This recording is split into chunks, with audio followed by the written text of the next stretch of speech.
toss. They elect to receive. And that means Nick Harbor, the track star, but the coverage there to meet him before the 20-yard line. Jesse, what do you see in Lenore Sellers? Well, he's the best athlete on the field at 6'3", 240 pounds. Pass blocking has been a major issue this year, and it's affected his statistics, Joe, but he still shows first-round talent on plays like this. 27 yards after contact, avoiding a sack, and then against Missouri, 3rd and 37.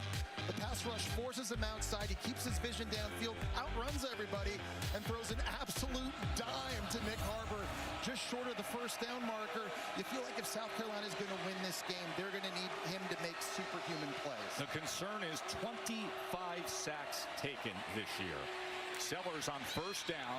He goes to the outside. He was trying to connect with Jacobs. Impact players are built by Home Depot. Well, it starts with South Carolina and their ability to run the football. Russell Faison's a really tough runner in between the tackles. Van Gravius Jacobs, I think, is their best route runner. He'll be big on third down. L.T. Overton and Yanze Pierre both playing at a very high level. Pierre, 3 sacks in their last game against the Volunteers. Sellers on second down as he goes to Faison. And coming out of the backfield, he gets ahead for 4.5 yards. Right. Tackled by Lawson. So, Joe, you mentioned Norris Sellers being sacked 25 times this year, and it's on plays like this, third down. This offensive line has been really porous. They've had guys injured. They're playing a true freshman at left guard. They have got to do a better job keeping number 16 upright to give him an opportunity to throw it downfield. 3rd down and 4. Sellers, flag is down as it's incomplete beyond Van Jacobs. It's going to be James Smith jumping offside for Alabama. Offside. Defense, number 23. In the neutral zone at the snap. 5-yard penalty results in a first down. Remember, it was 3rd down and 4, so a first down for South Carolina. And that's a big win for them early and just staying on the field, Joe. I think to avoid the 3rd and long situations, they just got to have success. Whether it's throwing it or whether it's running it on 1st and 2nd down, they've got to keep 3rd downs manageable in this one. Faison as he is tripped up, and we say hello to Katie George. Well, Tess, yesterday, Lenore Sellers sat across from us, and he said, I am the eraser. He said, if there's a protection bust, I have to make it right. He said, if someone doesn't run the right route or falls down, I have to get through my progressions and make a play. He said, it is my job to make something happen. And boy, if he makes something happen today, you know this crowd's going to love it. This crowd loves this most of all, when he can make a little magic with his legs. Finally taken down by Overton. Well, there's a good example of it. We talked about Yanze Pierre being an impact player. This time he loops inside, and that gives Sellers an opportunity to just break this contain. And as soon as he sees that green grass at 240 pounds, he is so hard to tackle. He's been sacked 25 times this year, Joe. It easily could be 50.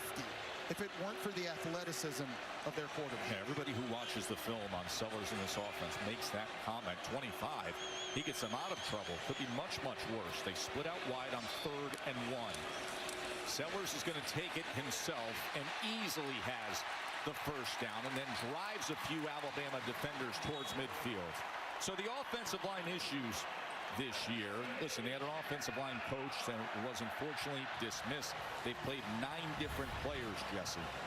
Listen, if you're just being honest, and I'm not trying to be overly critical, but this is the worst offensive line in the SEC. And injuries, true freshmen, different lineups. Nobody can block and pass rush up front, and they struggle with the blitz. Saw Sean Elliott, the new offensive line coach, as he's able to connect with Faison here, who makes would-be tackler miss, and it's a first down inside the 40 for South Carolina. And here's the thing. All those things are true. They've had 5 different starting lineups up front. But, Joe, the numbers are what they are. They've given up the 2nd most sacks in the country. They're the worst rushing offense in the SEC, and they've had more false start penalties than any other offensive line in football. It just has not been good, but they are off to a pretty good start in this one so far. 7th play of the drive. This is Fuller who takes it ahead for a gain of 8. That's a nice little wrinkle, taking Matt Fuller, who's got really good speed. He's a running back, and fans will remember his 72-yard touchdown run against LSU a few weeks back, giving him a jet sweep. I think running the ball today, it's not just going to be running backs in between the tackles. I think it's going to be a little Lenore Sellers, and I think they're going to have to get other guys involved as well on jet plays like that being created.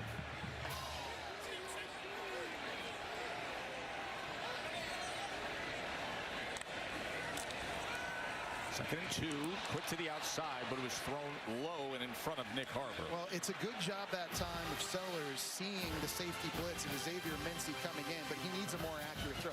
And that would be one of my bigger criticisms of Lenore Sellers this year. Yes, he is the best athlete on the field. He makes wow first-round type throws, but on throws like that, there are times where he misses wide open guys, and because of the incompletion, that's what's resulting in them getting behind the sticks. Opening drive for South Carolina. 8 plays, 50 yards in, but can they convert here on 3rd and 2? Sellers with time.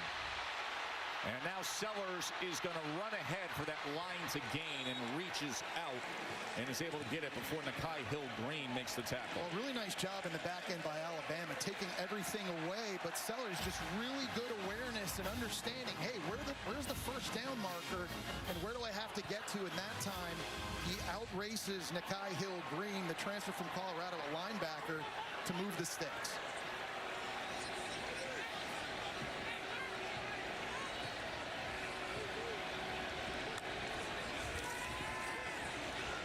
Sellers again, quarterback run, but they waited on him, and Hill-Green made the tackle after a gain of just 1. Yeah, that's an RPO, and a good job by Alabama, again in coverage, not allowing Sellers to throw it, and you got to be impressed with Nakai Hill-Green. He comes over from Colorado. He has been a tackling machine. They've been running about a 3-man rotation at linebacker with Justin Jefferson, Deontay Lawson, but Nakai Hill-Green has made a lot of plays for this defense as well. He was all Big 12 before he moved over to Tuscaloosa.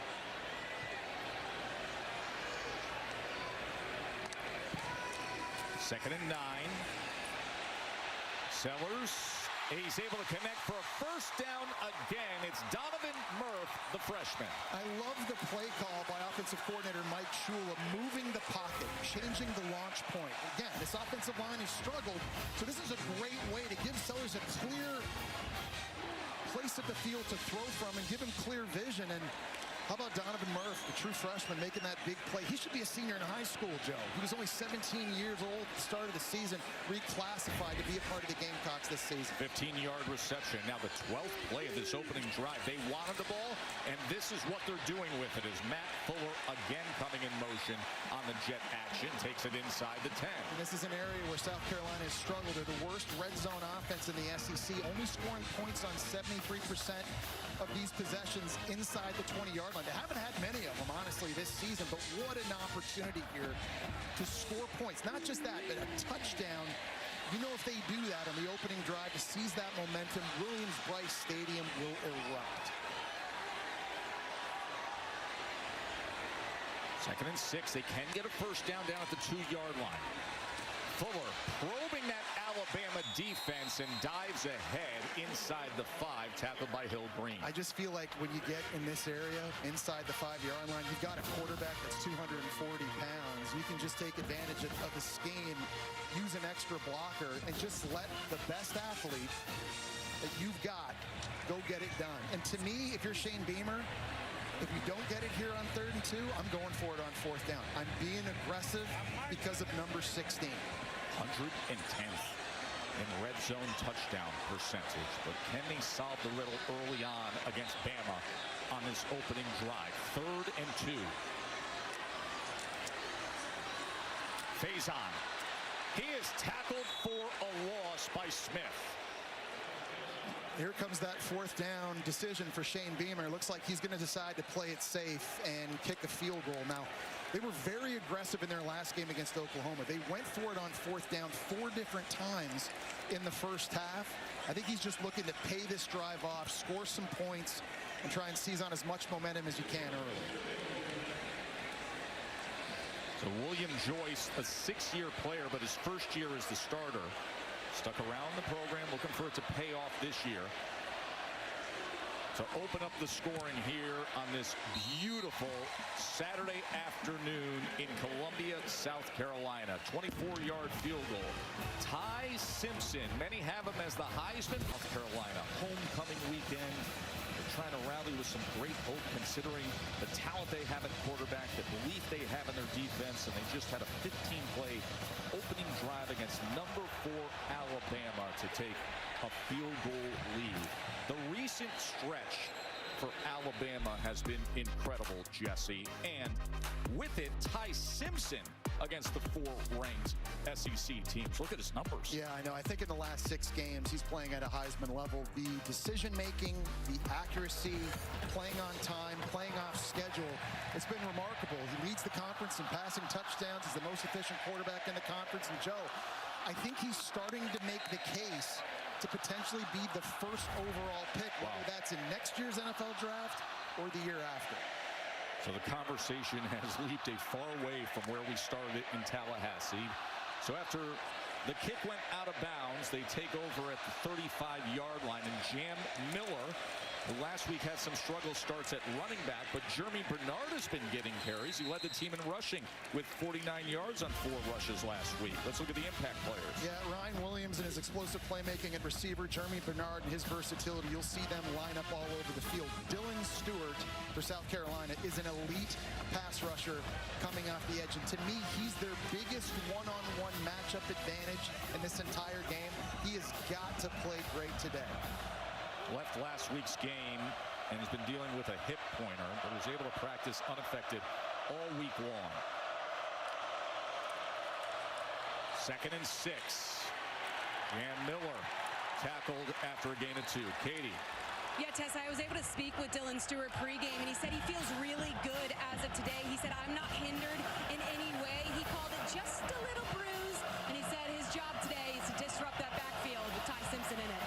There's a moment now, Katie, where you can hear, what is it, about 85,000 people here in Williams-Brice Stadium, Joe? I think there are another 85,000 tailgating outside, right. too. It is a scene here this weekend. 3rd down and 4.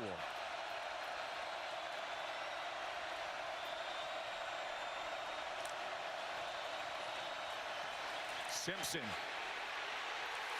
He is tripped up. He was taken down by Brian Thomas, who came in leading the team with 4 sacks. And such a smart play by Brian Thomas, because he's going to rush up the field trying to get around Caden Proctor, but he just gets to the level where the quarterback is, then he's able to retrace when Ty Simpson decides to take off and run. This is such a big win for South Carolina, Joe, because Alabama has scored touchdowns on their opening drive 5 times this year. It's more than any other team in the country. So starting fast for South Carolina on offense and on D. Macari Swain is one of the most dangerous punt returners in the country. Dowd's punt drives him all the way back to the 7. But look at what Swain can do. He has 3 punt return touchdowns on the year, and he nearly made the most on that. The dynamic 1 Alabama and HBC, Jesse, was here today. Steve Spurrier, as the team is being honored, celebrating the 15th reunion. Also, many great players on that team. They had 7 sacks on defense in that game. Steven Garcia, Alshon Jeffrey, Marcus Lattimore were all great offensively. I was asking my old coach, Steve Spurrier, on the field before the game. I said, where does that win against Alabama here at South Carolina rank for you all time in college? And he said, well, we didn't win any championships here in South Carolina, but he goes, he put that in his top 10. Nobody does better Spurs. I mean, you think of all the SEC titles and the national championship he won at Florida, that's big praise. Here's Sellers, their 2nd drive of the afternoon, as he goes to check down the face on. Wow! It is a turnover! Jones returns it for the Tide! It went from a simple check down to roll, Tide, roll, Deshaun Jones, and it's a touchdown, Bama! Russell face on, just had a hard time handling the football in the flat. It pops right up into the air into Deshaun Jones's hands. I thought he might fall over. His linebacker, Justin Jefferson, number 10 there, helps keep him up on his feet. He gets incredible help from his teammate to stay up, and that's just not a turnover inside the red zone. That becomes a massive pick 6. Can you believe that? Well, Welcome back to Columbia, South Carolina. Going back and looking at the pick six, you got Deontay Lawson coming in on a blitz. So Sellers has to get rid of this, and he has Russell Faison out on a swing route. This is a ball he's got to be able to catch. It pops right up in the air into the hands of Deshaun Jones. Justin Jefferson keeps him upright, and you just figure for South Carolina in a game like this, as you look at the progressive pylon cam, you can't turn it over. The margin of error is so small. Turnovers is what killed South Carolina. In this exact game a year ago, they had 4 giveaways in that one and a costly turnover early here. It was a wild one a year ago. Right now it's Bama 7-3. And of course, Saturday Night Football presented by Capital One will be number 3 Texas A&M taking on number 20 LSU. Chris Kirk and Holly will have the call. And at 7:45 on the SEC Network, it's number 17 Tennessee against Kentucky. Of course, we were with LSU a week ago. What happened at Vandy, and now having to go there to Kyle Field, Jesse. Yeah, well, they're reeling right now. And Texas A&M, though, going into Tiger Stadium tonight, that's a place they haven't won 6 games in a row. You know it's going to be rocking. Matt Fuller trying to get around the edge, but instead it's Pierre able to take him down for a loss. And Yanze Pierre, we know what he did against Tennessee as a pass rusher, but this is a great job setting the edge here outside, working on the tackle tree. Babalade right here. This is the matchup. You're not going to let people run outside if you can hold that edge. He extends his arms, and he's able to get off and make an unbelievable play. Number 42 for Alabama, really coming on here in recent weeks. You mentioned the Tennessee game, 3 sacks in that victory last week. They go inside this time. Big brother to little brother. That was Lenoris to Jaden Sellers, the true freshman who they call Pup. Have you ever seen the movie Twins? Yes. Arnold Schwarzenegger and Danny DeVito. Yeah. That's kind of like Lenoris Sellers, 6'3", 240, and his little brother Jaden, 5'11", 175. I know they're not twins, but they also don't really look like brothers when they stand beside. We were sitting with Lenoris yesterday. I said 175. He goes, he's not 175. He's a small guy. 3rd down and 4 after Jaden goes for 9 yards. Sellers on 3rd down. And that was denied at the last possible second that time by Deontay Lawson, as Brady Hunt was the intended target. Well, that was a little cat and mouse game that time by Alabama with Lenoris Sellers. It looked like Alabama was going to come on an all-out blitz right here, and then Lenoris Sellers audibles, changes the play, and then they back out. There's 8 guys in coverage, nobody open, nowhere to go with the football if you're Sellers. Mason Love on to punt away. The steady hands of the reliable Cole Adams, the return man for Bama. And this is driven outside the numbers, and the fair catch near the 20-yard line. Well, we mentioned to you last year was an absolutely wild one down there in T-Town as Alabama just got past them 27-25. Final minute, look at the toe tap by Nick Harbor, and then the spinning drop kick onside attempt. So South Carolina had a shot. But in the end, Damani Jackson, the interception, and the Tide escaped. Top 10 Alabama escaped 27-25. 7-3 lead, but the offense has only had 3 plays, a 3 and out. It was a pick 6 that got Bama on the board here. Ty Simpson steps up in the pocket. He's going deep. And beyond Ryan Williams. Wow, barely beyond Ryan Williams, who got behind Judge Collier that time, and Ty Simpson had to step up in the pocket. He had Brian Thomas ripping off the edge. He saw the opportunity one-on-one here to take a shot. Here comes the pressure. Proctor just rides him upfield as much as he can. And this just barely over the outstretched arms of one of the fastest and most explosive players on offense in all of college football. Williams had 5 catches for 87 yards a week ago. And after we didn't see him offensively play a role in that game against Mizzou. Simpson gets the ball out quickly and connects with Rico Scott. Well, this is just what South Carolina wants to do on defense. Is they're going to make you earn it. They play a lot of zone coverage. They're dropping 6 and 7 guys back there, trying to keep the football in front of them. They want to rally to the ball, make tackles, and they want to force Alabama to go 8, 10, 12 plays to score. 3rd and 4. Daniel Hill at 244 pounds motions back in. Simpson on 3rd down. It's incomplete. The redshirt freshman Scott couldn't hold on to it. Well, you don't see Ty Simpson miss a lot like this. And this time they've got Rico Scott, who caught a touchdown against Tennessee, working in the slot one-on-one with Jalen Kilgore. He's got to step on him, and this is a throw Ty Simpson's got to be able to make the catch. He's going to turn it upfield and move the sticks. But 2 3 and outs for this Alabama offense that has looked so good here in the last 6 games. Swain, the dangerous return man. 2 3 and outs for Alabama.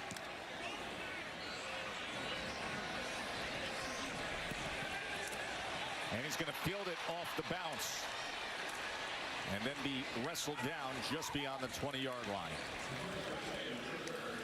Well, you had to like what South Carolina did on their opening drive. I think it was a good job of mixing up the run and the pass, and they ran the football in a variety of ways, too. It was a little bit of Lenore Sellers in between the tackles on a designed QB run. And then you get the running back, Matt Fuller, involved on some jet sweeps to get to the outside. I love the idea of moving the pocket. You're trying to do things to help Sellers out against the pass rush. They got down close on 3rd down and 2 near the goal line. They had a negative play, which backed them up a little bit, and Shane Beamer didn't feel comfortable going for it, but they got the points early. This offense now trying to recapture that rhythm they had on that opening drive.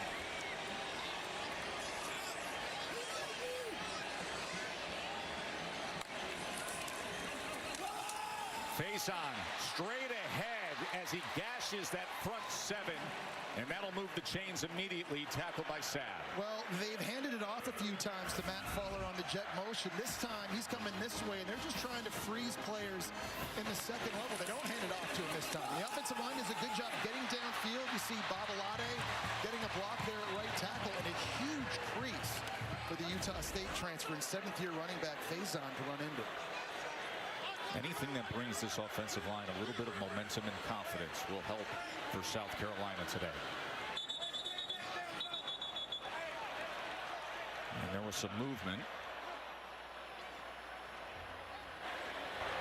False start. Offense, number 50. 5-yard penalty. Remains 1st down. That's Boaz Stanley, the transfer from Troy at center. And you see Sean Elliott. He's the new offensive line coach. This has been driving him nuts a little bit because Boaz Stanley's a very versatile guy. He's played center, guard, and tackle throughout his career, but that's now his 7th false start penalty on the season. He's got a little bit of a hitch moving the ball pre-snap, and it has cost him with some penalties as they look to set things up to Faison, who keeps his balance, and here he goes. What a chunk play for the Gamecocks. I think the running back screen has probably been the most successful play in the passing game for South Carolina this year. That time they're able to lead Faison out of the backfield, and it's Nikai Hill-Green trying to chase him down. This is just a one-on-one situation right there. And Faison just shows the speed. Good throw by Sellers out in front. He's able to break the tackle. There's just green grass for an explosive play for South Carolina. 33 yards for Rasul Faison.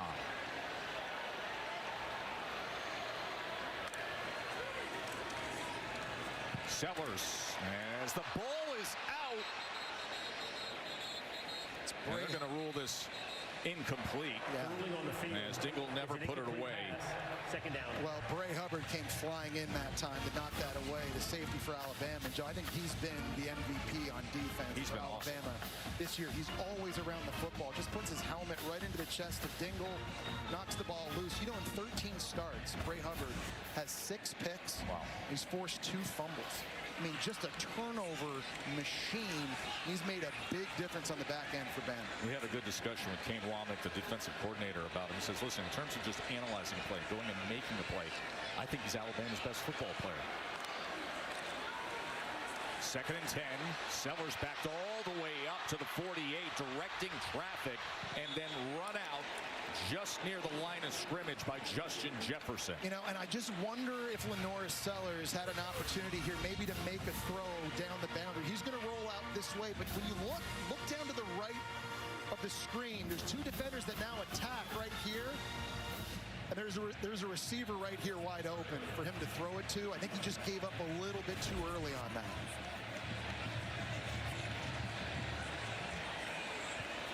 They're down on 9. 2 out of 4 today on 3rd down.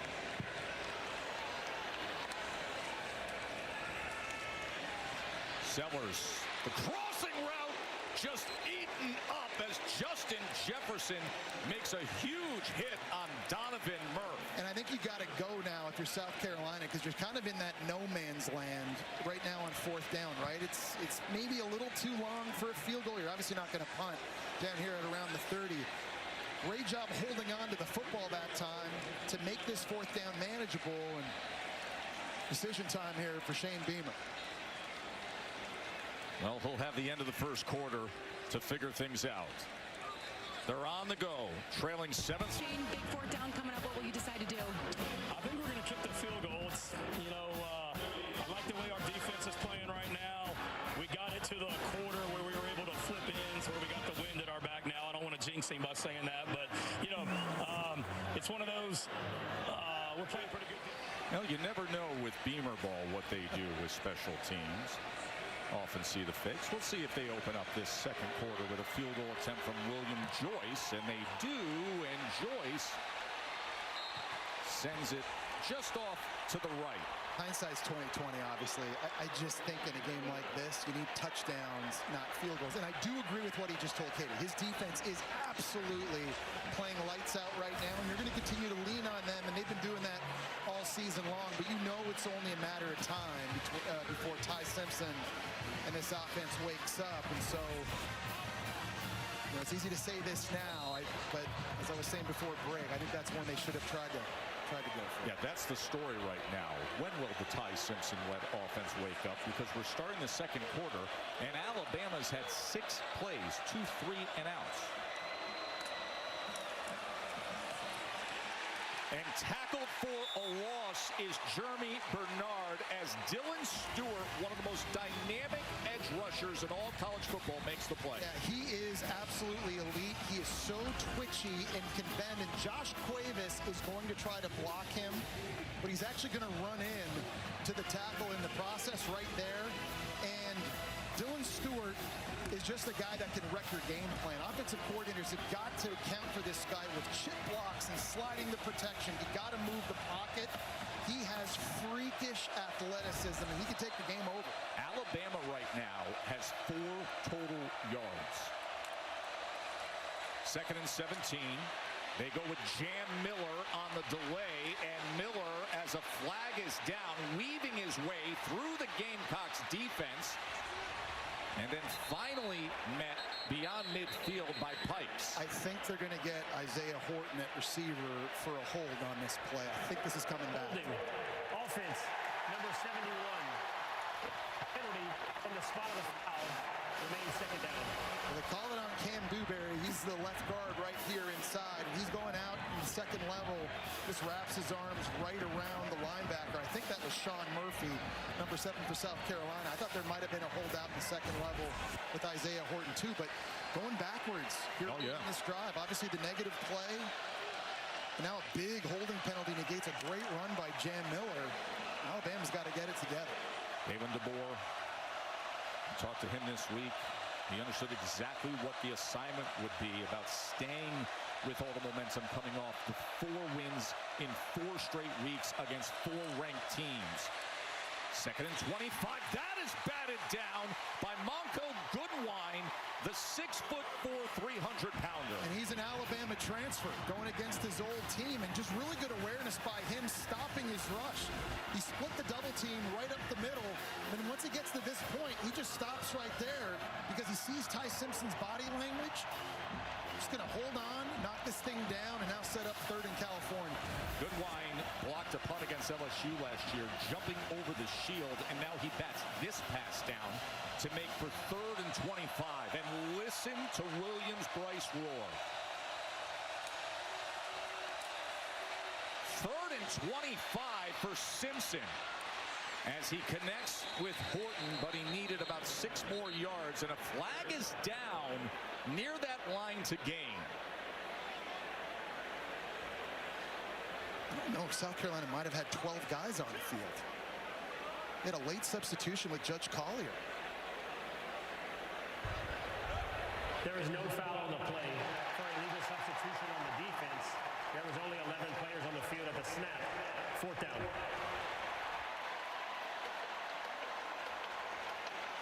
We go back and look at that again. I thought I counted 12. I did too, Jesse. On the field. I'm gonna get out the trusty counter here. Take a look at that because Collier's coming on late. 1, 2, 3, 4, 5, 6, 8, 9, 10. Okay, 11. Let's see, but Collier's coming on late though. I don't think we showed the substitution late. I think that was 12 guys.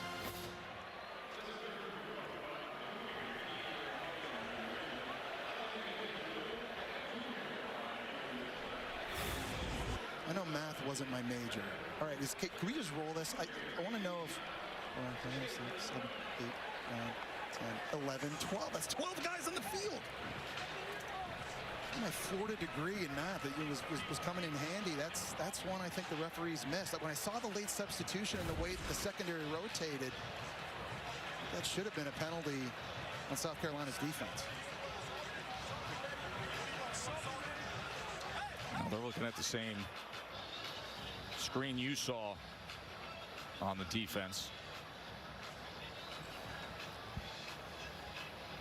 Shane Beamer, his 5th year with Gamecocks.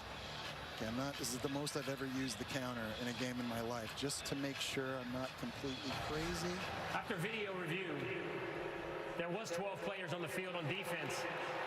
The 5-yard penalty for illegal substitution will be enforced from the 15-yard line, 5 yards, and it'll be 3rd down.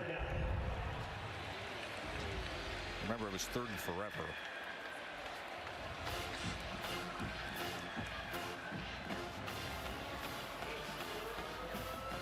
So here's a situation for Dylan Stewart, number 6, a defensive end. He's a guy that they like to line up against the right tackle. And the right tackle, that's been the problem area for Alabama all season long, whether it's Wilkin Formby or Michael Carroll. But Alabama has got to be careful they don't leave number 6 out on an island one-on-one on the edge. There is Formby. That has been the side that has struggled. 3rd and 20 after the penalty for Ty Simpson. And breaking free is Daniel Hill. And Daniel Hill, the running back who's been emerging, takes it ahead for a 1st down. They get out of that giant hole. It's a play Miles Norwood at corner has got to make. And I know it's hard because Hill is a 245-pound running back. He's not going to be an easy guy to bring down, but you've got to be able to make that stop and force the punt unit out on the field. What can you say, though, about the true sophomore Hill, Joe? In his last 2 games, he's getting more playing time. He's made some big runs, some big catches, been blocking on 3rd down. He's been earning those opportunities, and he's becoming a bigger part of Alabama's offense. 21 yards on what was 3rd and 20. Simpson trying to extend the play and then gets it complete to Ryan Williams. I think this is one of the areas Ty Simpson has really shined this year is off-schedule plays. He's trying to throw this thing to Ryan Williams, who's running a deep crossing route, and it's going to take him a very long time to clear through 3 different South Carolina defenders. You see how Ty Simpson, once he locates the target, he gets his feet set and makes a very accurate throw. Pre-game, the 2 of us were standing down on this left side. He was throwing those corner routes accurately just a yard before the sideline. I turned to you, we both looked at each other and said, man, is he accurate. He showed it there. Hill back in at running back.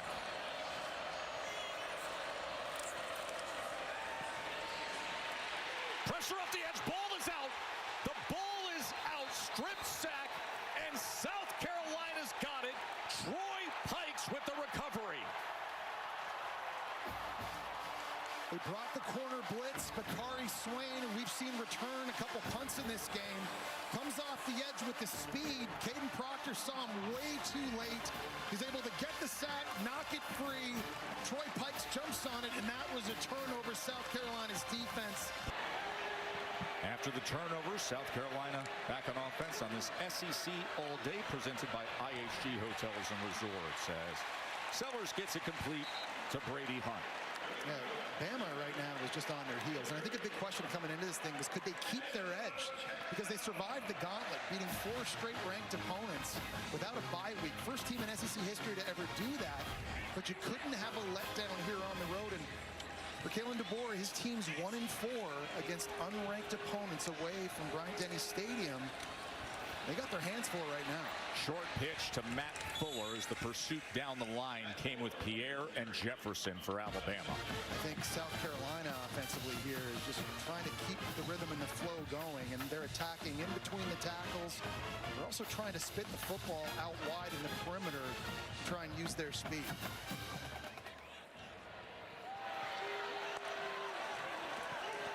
Second and 9, Sellers, he gets it in space, and up and over that time is Brady Hunt. It's a really good quick decision by Lenora Sellers here on a zone read type play. He's reading Yanze Pierre right here, who's going to come in. As soon as he does, he knows he has to spit this football out into the flat. As soon as that pressure comes in, it's going to Hunt, the tight end underneath. He tries to go up and over Bray Hubbard. And they are ruling him down just short that line to gain, so it's 3rd and 1. As Fuller is stacked up and then driven back. You saw everybody getting involved, including a little something extra at the end from Tim Keenan. Well, Tim Keenan, since he's been back in the lineup for Alabama, they've been a different defense. Missed the first 3 games. Georgia, they got him back, and he's a leader. When he talks, everybody listens, but he is also a space eater, a 320 pounds. 4th down and 1, Jesse. We just talked about Tim Keenan. This is a hard place to run on them if you're going right up the middle. Fuller straight ahead, and he drives ahead for a 1st down. Well, it was Fuller one-on-one. I think that was LT Overton, or it was Tim Smith. It was James Smith, number 23, a big D lineman at 300 pounds that time Fuller was just able to run right through. We've seen Fuller do some work here on jet sweeps. Good job in a short yardage situation, just dropping the shoulder and getting what he needed. Yeah, that's pad level 101 right there. Sellers, he is tripped up for a loss as Sellers was taken down by Red Morgan. Red Morgan got more PT against Tennessee too, and he's only a true sophomore, but he's really starting to come on as well. That time, a great job triggering. As soon as he sees this run, he's flying downhill to get involved in the action and makes a really good tackle on a big physical quarterback.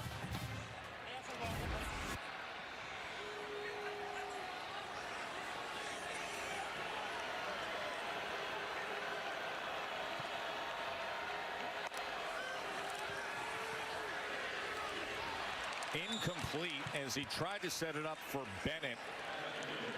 Well, it's a good play. It's a screen, and Alabama's blitzing, but that's got to be a more accurate throw as well. You're throwing it to a receiver on a screen. You got to take a little bit off of that.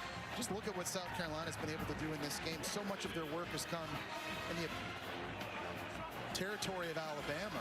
It's been the complete opposite for the Crimson Tide. Look up at that scoreboard. You see 7-3. You see Alabama with only 12 offensive plays. Of course, they had the freaky bounce of the ball that was returned for a touchdown by Bama's Deshaun Jones. 3rd down and 14.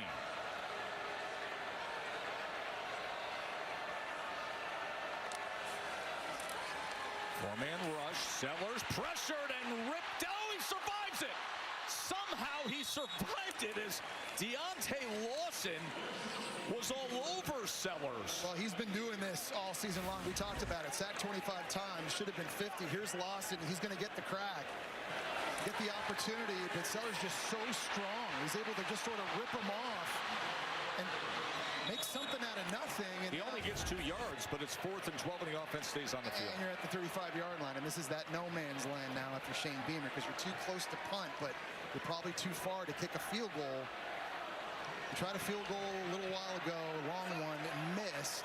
Curious to see what he's going to do here.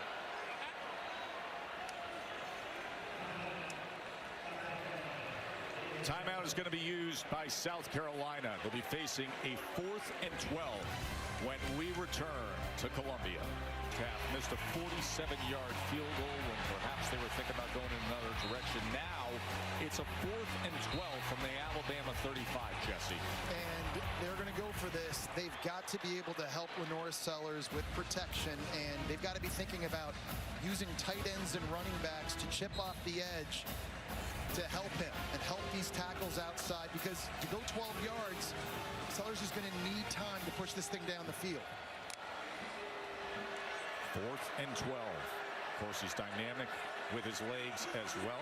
There's the cat and mouse. There it is. Look at Sellers audibles, Alabama audibles, and they've got everybody at the line of scrimmage. Look at all the defensive backs pressing into the A and B gap.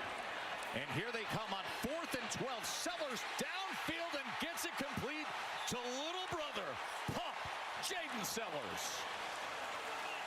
Well, the offensive line does an outstanding job figuring out who's coming and who's not coming. Bama had 8 guys up, and they're going to drop 3 guys out. And just look at the protection. It's a really nice job by South Carolina. It gives Sellers an opportunity to survey the field, and a nice job by his little brother working on the in route for a huge 4th down conversion. 22-yard reception by the true freshman Jaden Sellers. And with that, a 1st down and a quarterback run. Lenora Sellers now. Look at him get to the outside. A flag is down as he turns the corner and gets to the pylon for what right now is a Gamecocks touchdown. We'll check on the flag. Holding. Offense, number 51. 10-yard penalty from the previous spot. 1st down. Walk it back. And it's Tree Babalade working on the outside at right tackle. It's going to be out here one-on-one, and this is where the infraction happens. I love the play call and letting Sellers run this, and this is a perfect area of the field for that. But Babalade just gets too much of LT Overton, and an outstanding individual effort gets called back.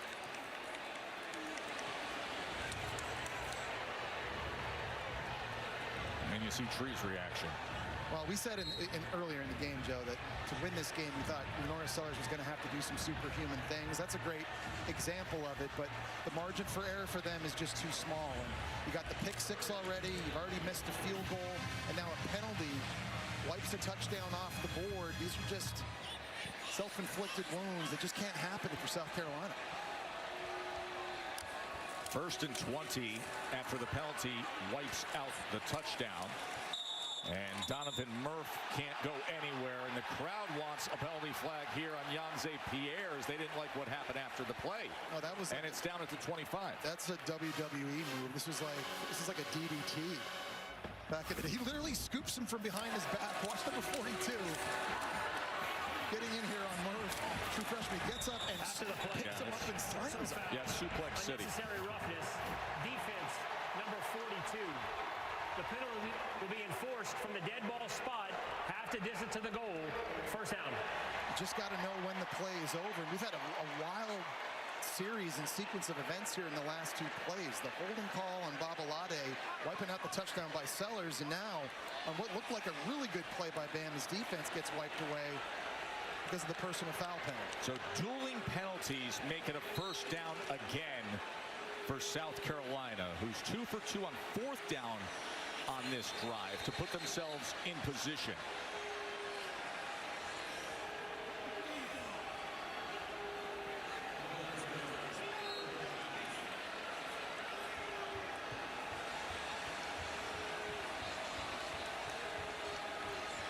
Faison comes in motion.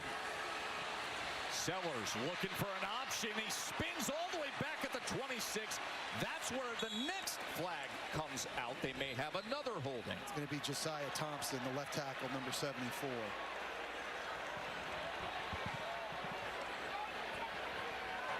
Holding. Offense, number 74. 10-yard penalty from the previous spot.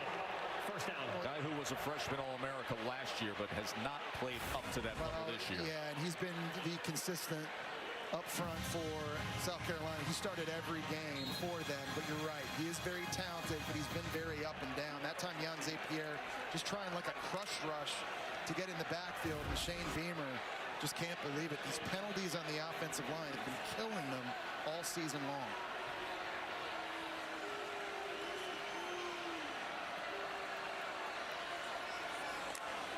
First down now back at the 21 as the option pitch goes to Fuller, and Fuller is met by Lee. This is really one of the areas, I think, situationally, Alabama's defense has been great this season. Down in the red zone with their backs against the wall, they're only letting opponents score on 64% of their possessions. That's best in the SEC, third best in the country. Great play that time by the true freshman Dijon Lee.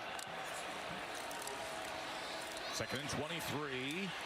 That was thrown high, incomplete, looking for Brown. Yeah, that's another throw, a little off target, that time by Sellers in a clean pocket that you just have to be able to make to help keep these third downs more manageable, and now you're backed up again in a third really long situation. The last time there was the cat and mouse, right? Sellers audibled, Alabama put everybody at the line of scrimmage, tried to drop guys out, and South Carolina picked it up. And they hit a big one to Jaden Sellers. What happens here?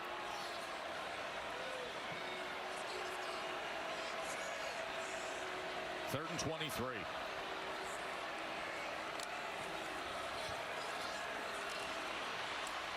And he goes shallow underneath to Dingle as he is wrapped up and brought down at the 16-yard line by Hubbard. Well, I like it, and it's a short completion. Obviously not going to move the chains, but you've made it so much easier now for your kicker and William Joyce. And I just think you want to capitalize on the momentum that your defense is giving you in this game right now. So this is really big. After getting the sack fumble, you want to turn this thing into points. So William Joyce will head out there to close into this lead. 6-year player, we told you, waited his turn, a career walk-on, hadn't scored a point prior to this year and earning the starting job. This a 34-yard attempt. Good lift and rotation, and he puts it through. And the bottom line is this: unranked South. On the phone, he's always breaking. I'll give him a break there with how hard he always.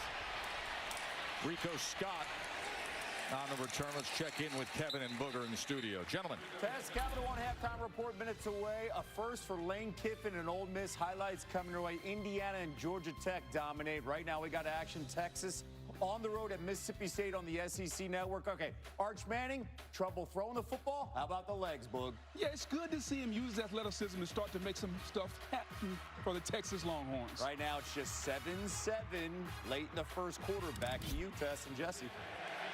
Looking forward to that. 7-7 Texas and Mississippi State. As Ole Miss and Oklahoma put on a show, and now just over 4 minutes before halftime here. Ty Simpson gets to the outside of Bernard, who turns the corner. Well, we've been talking, the big story, I think, in the game so far is South Carolina and defense and how they've been just shutting down Ty Simpson. And last time out, they got the big sack forced fumble by cornerback Bakari Swain, and that's been going on here for years now. In the last 5 seasons, under defensive coordinator Clayton White right there, 101 takeaways, leads the conference. Your former teammate with the New York Giants. Good strike from Simpson to Ryan Williams. I think one thing offensive coordinator Ryan Grubb has found out as the season's gone on is that dig route, the deep in, is the best throw by Ty Simpson, and that time he dialed it up. Really nice catch by Ryan Williams. 19 yards there for Williams. Jam Miller as he lowers the shoulders. Well, Ryan Williams has had some drops issues this year with 6 on the season. Here he is just running this deep right over the middle of the field. But when you watch the Tennessee game, his first 4 catches look like this. They were unbelievable, stretching out, awkward body control. He has been playing the most consistent football of his career at Alabama these last 2 games. First time Alabama's been in South Carolina territory, and with a lot of pressure on Simpson. From Clowney, it goes into the ground. It is. It's Jadeveon Clowney's cousin. Demon Clowney doing a nice spin move on one of the best left tackles in the country, and Caden Proctor. I'll tell you, you see Jadeveon right there. Obviously, first overall pick, an absolute legend here, and his cousin now making a big play. Third down and 7, and it is loud again at Williams-Brice.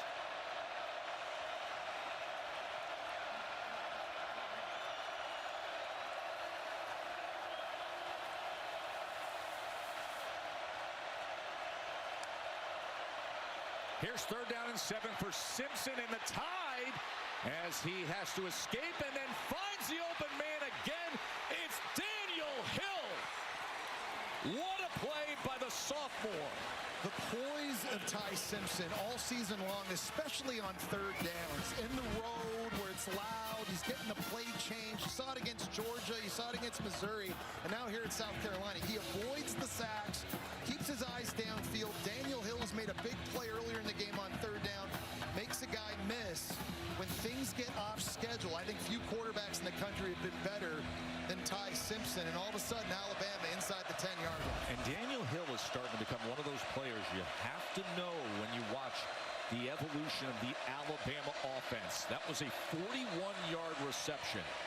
Simpson with his legs now as he gets inside the 5, but at 244 pounds, Jesse, you know, we were having this conversation with Ryan Grubb, the play caller. I said most guys are just forward leaning at that weight, but he's got great balance and super soft hands. Well, they thought coming out of spring ball, they thought that Daniel Hill might offense, but Ty Simpson's really waking up here on this drive, throwing it. Beautiful dig throw here over the middle, not perfect by any stretch. Great stab by Ryan Williams. Then on a big third down, he's able to break contain, find Daniel Hill down the sidelines, and all of a sudden, Alabama inside the 5-yard line here. Oh boy. We got big man in the backfield. We got a Caden Proctor crispy package working on 2nd and goal. Here he goes. And he is cut down. The 366-pound left tackle was taken down by Troy Pipes. It was Nick Barrett that makes the play, though, number 93 for South Carolina. He goes low and he gets pushed, and he just collapses the left tackle in the backfield so that the big 366-pounder can never get going. That is an outstanding job. A new wrinkle we're seeing with Caden Proctor, but South Carolina was ready for it. We talk about the crispy package. You've seen it this year. Wide receiver screen against Georgia, fullback dive against Vandy. We saw him in the Wildcat, Joe, against Missouri, and now another iteration of it here, but get the Gamecock defense ready. They've been watching their film, and they were prepped. 3rd and goal.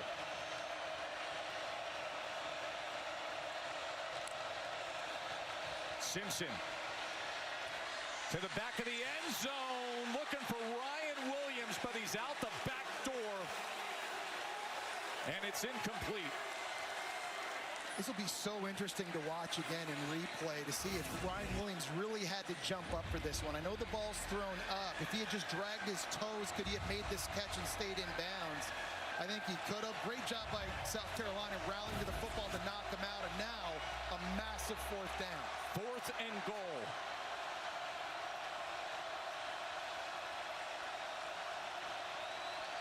They're 11 of 17 this year on 4th down. 4th and goal for Bama.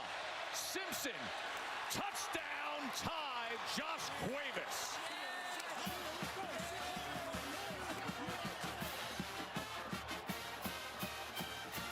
Really nice job by Simpson this time, working through his progression. He wants Ryan Williams potentially here on this corner route. It's going to be Cuevas coming inside, and you just see him work his eyes from 1 to 2, finding the transfer from Washington in the back of the end zone. And I'll tell you, Joe, when you got a quarterback playing as well this year as Ty Simpson, you earn the right to go for it on 4th down in those situations. Hey, before this drive, Bama just had 45 yards of offense, and then they just had a 9-play drive, Jesse, for 81 yards. And situationally, we talk to coaches every week, Joe, and they always talk about the last 4 minutes of the first half, the first 4 minutes of the second half. Situationally in games, being a big determining factor in who wins. And yes, this was absolutely a slow start for Bama on offense through the first 3 drives, but you score a touchdown here. Remember, South Carolina won the toss. They elected to receive. Ty Simpson and Alabama are going to get the ball back first in the second half. If their defense can get a stop here, all of a sudden, this thing could start getting wide open a little bit. You think how choppy things were and how slow they were to get going for Alabama, and everybody talks about it. When you go through a stretch the way they did at Georgia, ranked number 5, the revenge game against a very good ranked Vandy team, at number 14 Mizzou, the rivalry showdown against a good ranked Tennessee team, and then you come here and you see the struggles South Carolina's been having, and then finally the offense finds its stride just before halftime here, 14-6.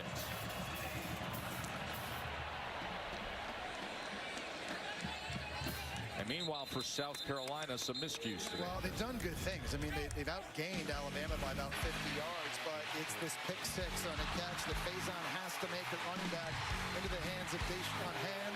Takes it in for the score. There was a missed field goal as well early in this game, and then a touchdown run by the Norris Sellers wiped off because of a holding penalty against the right tackle.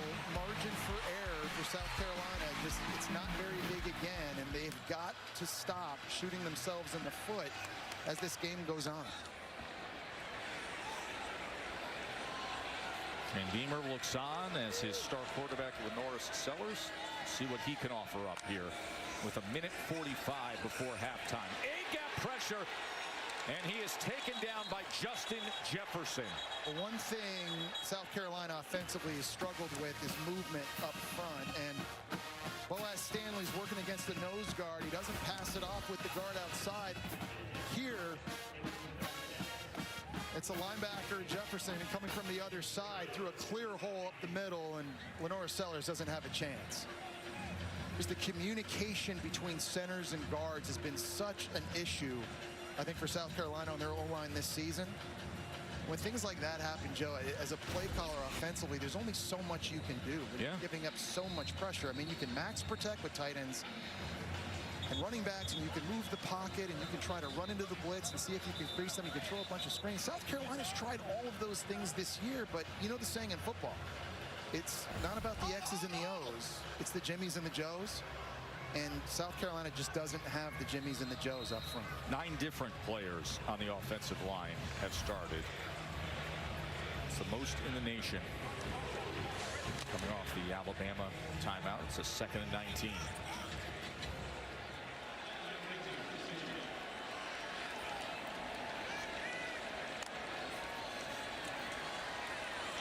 Sellers, as he tried to go underneath the Attaway coming out of the backfield, but it'll be 3rd down and 19. Because of that drop now, Alabama doesn't have to use another timeout. Now sets up 3rd down. Depending on what happens here, it looks like Ty Simpson's going to get one more chance.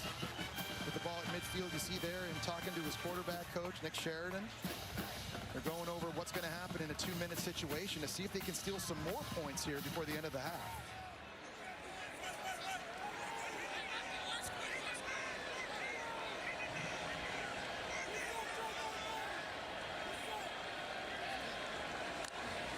Sellers on 3rd and 19.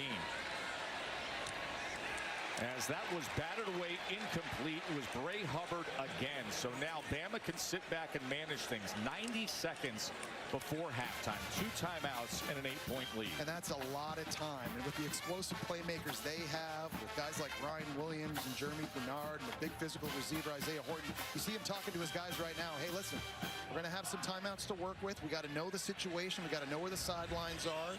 We know in this deal 2 minutes. We get first downs. Game clock stops momentarily. Everything we practiced to score some points. Mason Love drives this punt out of bounds. And it'll be 1:23 remaining. College football rankings, Jesse, are brought to you by Prudential. Well, Ole Miss already got a big win earlier. That was huge. This is a big game on the road. Death Valley, obviously Alabama right now with their hands full as well. And Vanderbilt right now tied 3-3. This thing's going to change. I'll tell you what, I know we've got the AP top 10 for now, but the first college football playoff ranking comes out November 4th, and that's the one that matters. Absolutely. It'll be really interesting to see. A lot of big matchups coming up the next couple of weeks here, how that's going to look. Well, especially down the stretch of the SEC with all these ranked teams having to meet up. It's interesting when you look at the schedules ahead. We'll have that conversation a little later on how it could play out in the SEC in November. Simpson threw it to the outside of Rico Scott, the redshirt freshman, who's getting a little more playing time because Lottie Brooks, the star true freshman, is out injured. We take a look at sort of how Alabama has divvied up running and throwing the football. Running the ball consistently has been the biggest issue, I would say, for Alabama all season. It's shown up here in the first half. Simpson on 2nd down as he's able to connect with Cuevas, who had the touchdown on 4th down moments ago. Now you got to go quick here if you're Alabama. You don't want to use the timeout at this situation. You got to communicate this in a 3rd and short situation. Remember, you get a first down under 2 minutes to go in the half. The game clock is going to stop momentarily. 3rd down and 2. Under a minute until halftime. The quick out to Williams will give them the first down. Clock will stop. It's a really nice job of understanding the situation, and that time Ryan Williams, he has access off the line of scrimmage. They line him up in the slot. It's an easy flat route, pitch and catch, get out of bounds. 51 seconds to go, lots of time.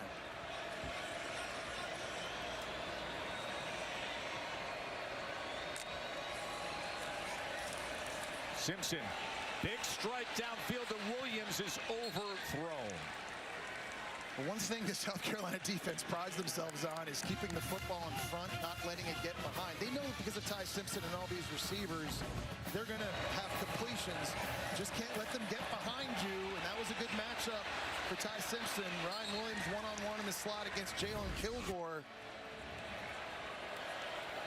Just a little bit too far down the field, now setting up second and long. Here's 2nd and 10. Simpson will dump down to Hill, who's been the leading receiver for Alabama so far. And he goes for 8 yards. It's a good job by Hill just catching it and immediately turning around and trying to get upfield, get what he can. Now finally going to use a timeout here and schedule a play for 3rd down. It's one of those funny games just where it falls on the schedule, Jesse, right? Because, and we've talked about how unique it was for Alabama to play the 4 ranked teams in 4 consecutive weeks, and then you land this one. Yeah, and they've had this attitude all season long of sort of us against the world, and they remember a lot of people that were criticizing them after that Florida State loss. They're the ones now patting them on the back, That's right. just telling them how good of a team are. They've not listened to that, and they're trying to play to their own standard. But I think even after that gauntlet they just survived, they knew coming in here with this crowd and a team in South Carolina that was going to get up for this one, it was going to be a tough challenge. And no question, they've had their hands full early, but the offense is coming alive here now late in the first half. Happened on the last drive. What will they come up with on this drive? We're facing a 3rd and 1. Remember, they still have the 1 timeout in their pocket. 33 seconds until halftime. Simpson, that is batted, and it is incomplete as Jeremy Bernard turned into a defensive back as Kilgore thought he was going to have himself an interception. I thought Kilgore, I thought the linebacker J.R. Johnson might get a shot at this as well. Heads up play by Bernard, just getting in and ripping it free, avoiding potential catastrophe right there. And now it's 4th down, and the offense for Alabama stays on the field. As Coach DeBoer says, here's the situation, 27 seconds left, 43-yard line. Yeah, why not? 245-pound running back and Daniel Hill lined up beside Simpson. Who's been playing really well today. 1 for 1 on 4th down today. Do they convert here? Simpson's going to run straight ahead, and he is able to lean forward after that first initial contact. First down. He just broke a tackle from J.R. Johnson, who's a 240-pound linebacker, and just bounced off him. I think if J.R. Johnson gets this tackle here, Alabama's going to be short of the first down. He just bounces off him, keeps his feet, gets the yard to gain. Remember, 1 timeout remains, 10 seconds. Downfield shot is beyond Bernard, so 6 seconds remaining as Swain had coverage. Wow, Bakari Swain, I think, is playing real well, and he obviously had the sack fumble early. This time, he's one-on-one with Bernard. The 3rd time, they've taken a shot on this 2-minute situation. There's a little bit of hand fighting. I think that's a good no call. Got to be impressed with the way Swain, and this whole secondary is played on the back end. They're not giving up anything deep.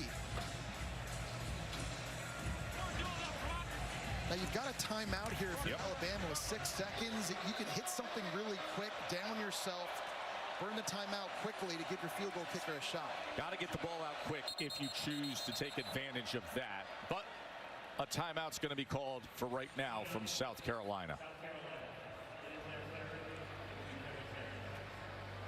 Well, we mentioned the streak that Alabama just accomplished that no other SEC team has. And the black hoodie, the legend of the black hoodie of Coach Kalen DeBoer, when he wears it, man, they're almost unstoppable, like going through what they did against Georgia back on September 27th. And then Vandy at Mizzou when Mizzou was rolling and undefeated. And, of course, the cigar game last week. That black hoodie is taking care of a lot of business, Jay. Jesse? He's just pocketing a bunch of stuffed animals. It's like he's at a state fair or something. But you know, the amazing thing is they've gotten better as every game has gone on. And you know, this funny thing about the record of Kalen DeBoer in the black hoodie versus not.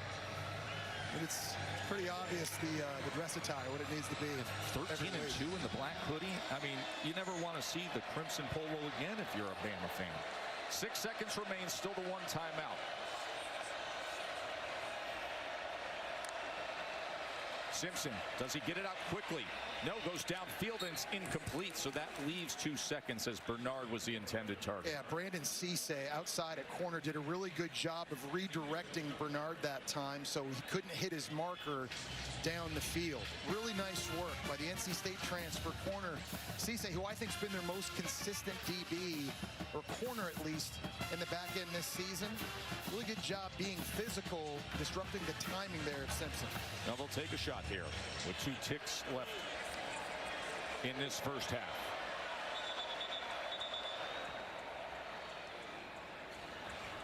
Kalen DeBoer will use that final timeout, be able to take a chance to talk it over. And Ty Simpson, of course, we mentioned, listed by many polls at this juncture as the Heisman front runner as we turn the corner towards November. 6 games this year with multiple touchdown passes and no interceptions.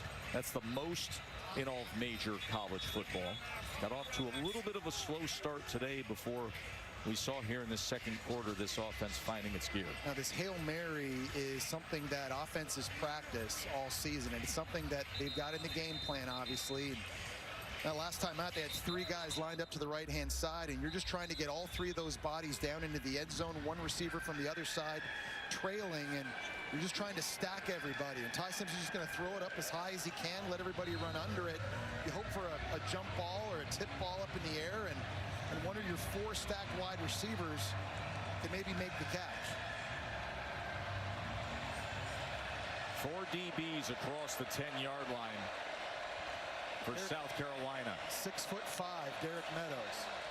He's going to get it quickly over to Bernard with blockers in front, and Jeremy Bernard is going to dance a little bit and hope for the best before being forced out.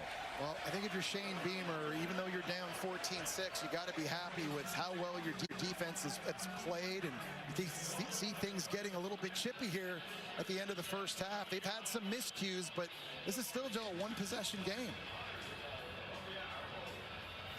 The interception returned by Jones that got Bama on the board, and then Cuevas had the touchdown reception on 4th down.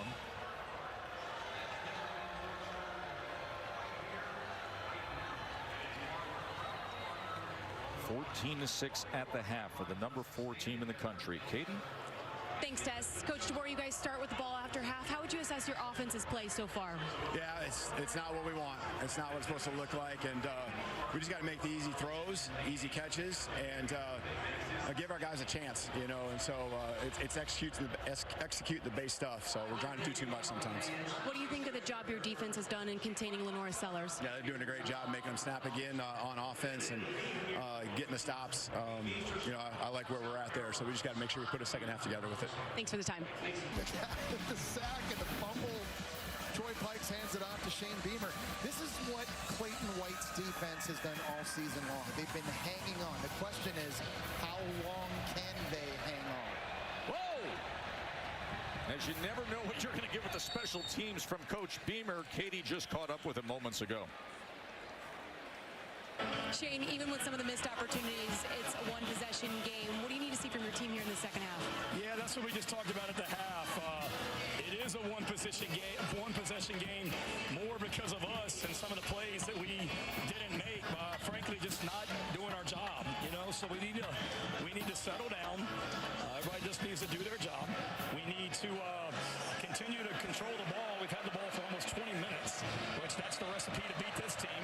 We got to continue to stop the run defensively, and offensively we can't turn it over. We need to get some on defense, but really it's just finishing drives. I mean, we're doing a lot of really good, but we got down there twice in the red zone and got stopped.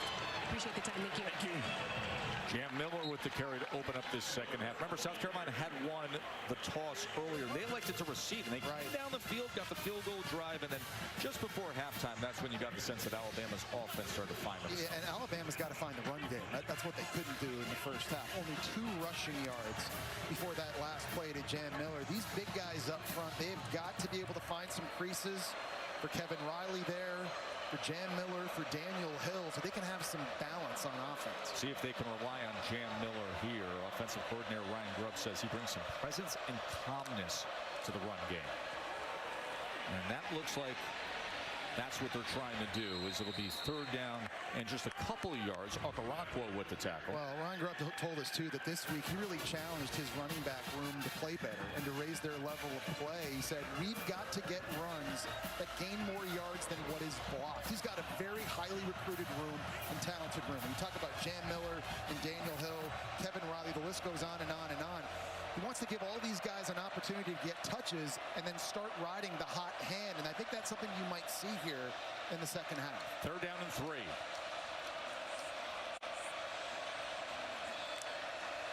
Ty Simpson on 3rd and 3 as he steps up against the pressure of Stewart.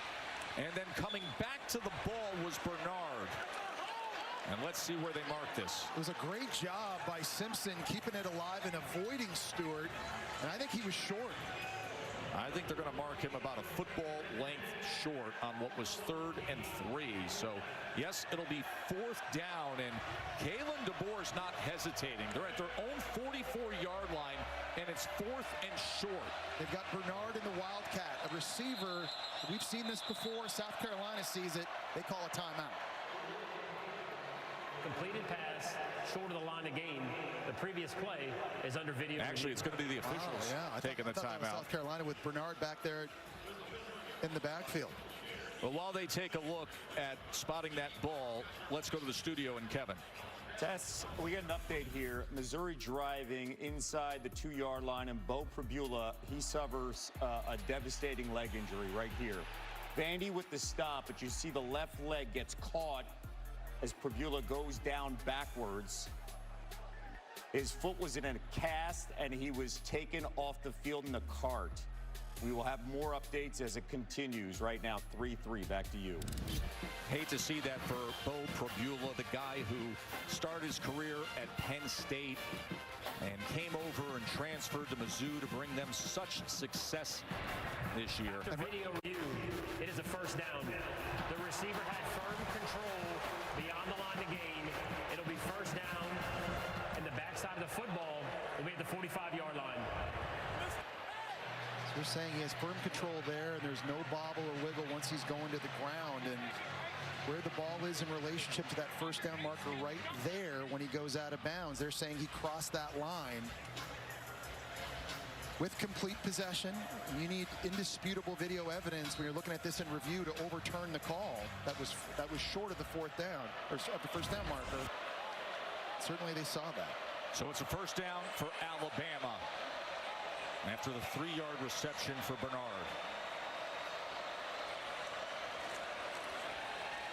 Simpson.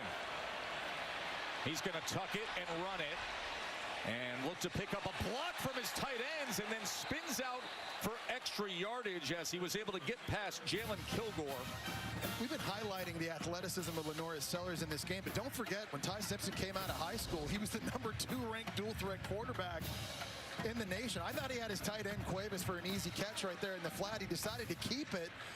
And breaking tackles, not a great effort by Jalen Kilgore. He takes a big hit going out of bounds at the very end, but short of the line of gain. It'll be 2nd down and short. as Alabama's trying to establish this run game, they're going to have to get it in a variety of ways, not just running backs, but Ty Simpson's a guy that can help out too. 9.5 yards on that run from Ty Simpson.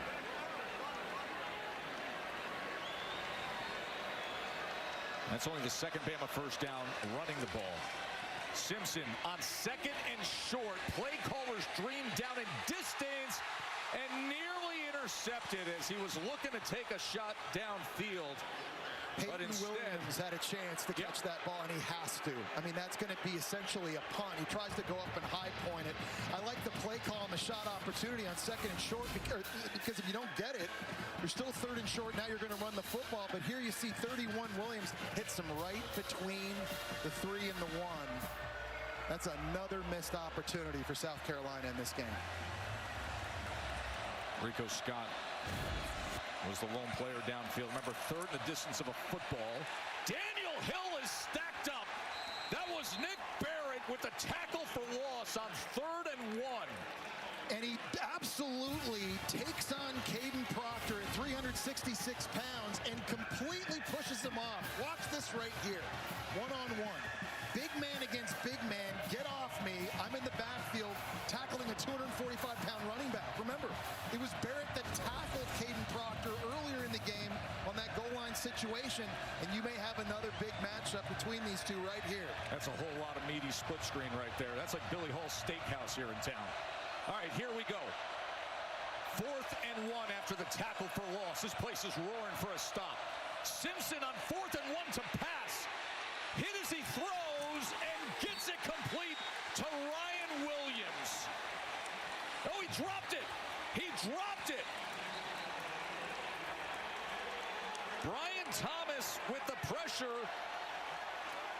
Williams dropped it. That has been an issue this year. Oh, and that he's made a lot of really good catches these last 2 games. That is one Ryan Williams would love to have back. It's incredible that Ty Simpson even got rid of this because of the pressure right here from Brian Thomas Jr. But after the dropped interception, they come up with a big one on 4th down, and South Carolina is going to get it back.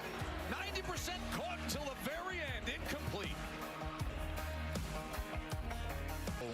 The 4th down incomplete that Ryan Williams could not haul in. Through the process of the catch, dropped the ball as he made his way to the ground. So the turnover on downs gives South Carolina the ball at the 46. Sellers, he's going to launch it. And he's got his man waiting for it, and Nick Harbor.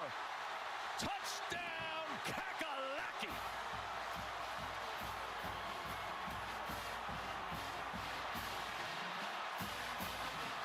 Well, Nick Harbor is one of the fastest players in college football. Ran a 10.11 in the 100-meter dash and track, All-American. This route going to take the safety, and that allows Harbor to get over top on the post.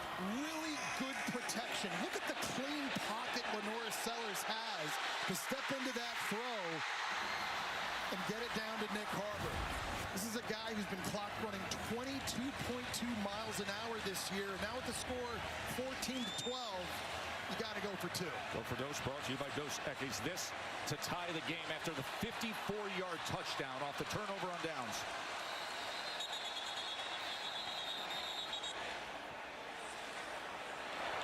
Timeout, South Carolina.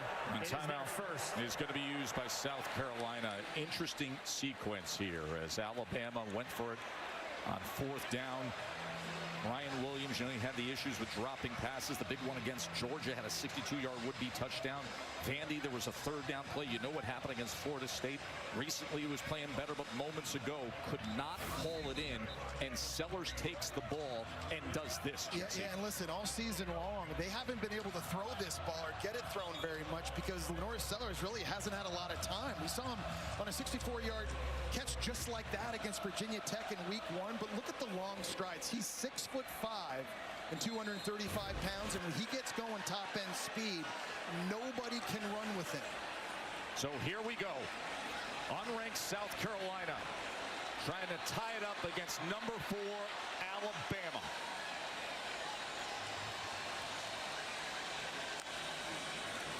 Sellers to the end zone, and it's incomplete. He was trying to get his little brother Jaden. It's a really small window he's throwing into. Bray Hubbard's closing in on one side, Keon Sapp closing in on the other, and little brother Jaden is only 5'11". He tried to stretch out as far as he could.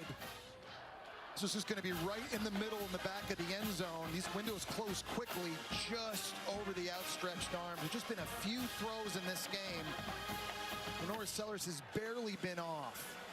That's certainly one he wished he had back. And Shane Beamer, we saw him on tape when they had to call a timeout. And they were first lined up to go for a two-point play. It's as if he knew they had a look that a play was going to work, and then because they had to call the timeout, they maybe had to change the play, and another missed opportunity. Remember, he turned to Katie and said, listen, time of possession, they had those 2 scoring drives for field goals that took 14 and a half minutes, and then in 9 seconds they get the big strike when you have the big weapons with Nick Harbor with the blazing speed. It's just amazing what happens when your offensive line gives a quarterback with talent time. An opportunity to step in, deliver an accurate ball. You can take advantage of some of the skill they have outside at wide receiver, and that's an explosive play. We just haven't seen many of those from South Carolina this year. One of the frustrating things with Ryan Williams this year has just been the inconsistency. Earlier in this game, he makes an unbelievable catch here in a dig throw over the middle of the field. And then on the last play, on offense, 4th down, not an easy catch by any stretch, but the ball is lobbed out there in a deep crossing route, and he can't come up with it. That now, the 7th drop of the season. He was so good in their last game against Tennessee. You started to kind of believe, okay, he's turning the corner, he's being consistent, drops have plagued him. In his first 2 years here at Alabama, he's so talented, but just has to become more consistent catching the football. Offensive coordinator Ryan Grubb told us the other day, hey, he made 3 catches last week, as good as I've ever seen him make, and then you come back with that moments ago. Here's Daniel Hill, and now he's tackled against this fired up South Carolina defense. That's Barrett. Katie. Yeah, Tess, well, Ryan Grubb said he thinks there's 2 things. He thinks Ryan Williams is always ahead of the catch, meaning he's thinking about the next thing. So there's certainly a concentration issue he thinks there that they're continuing to work on. And then he said there's this piece of strength where he doesn't trust his hands, and there's something where we've got to continue to develop his ability to catch the ball. So those are 2 things that they continue to work with him as the season progresses, guys. Yeah, Katie, they've looked at his contact lenses, whether it's a daytime thing, a nighttime thing. They showed him film of Jalen Polk at Washington. Ryan Grubb has to try to help him out. After the tackle for Ross, the quick strike, and that's incomplete. As Edwards couldn't hold on. Defensively, Williams was there. He almost had another chance at an interception. Yeah, good physical play that time, and a clean play by Peyton Williams. Back in the day, this is going to be a blow-up kill shot over the middle of the field, but he was able to control himself and dislodge this football. He dropped an interception the last play out. Good clean hit on a bigger tight end. Now forces 3rd down, and Joe, Dylan Stewart now, number 6, with this crowd noise coming off the edge.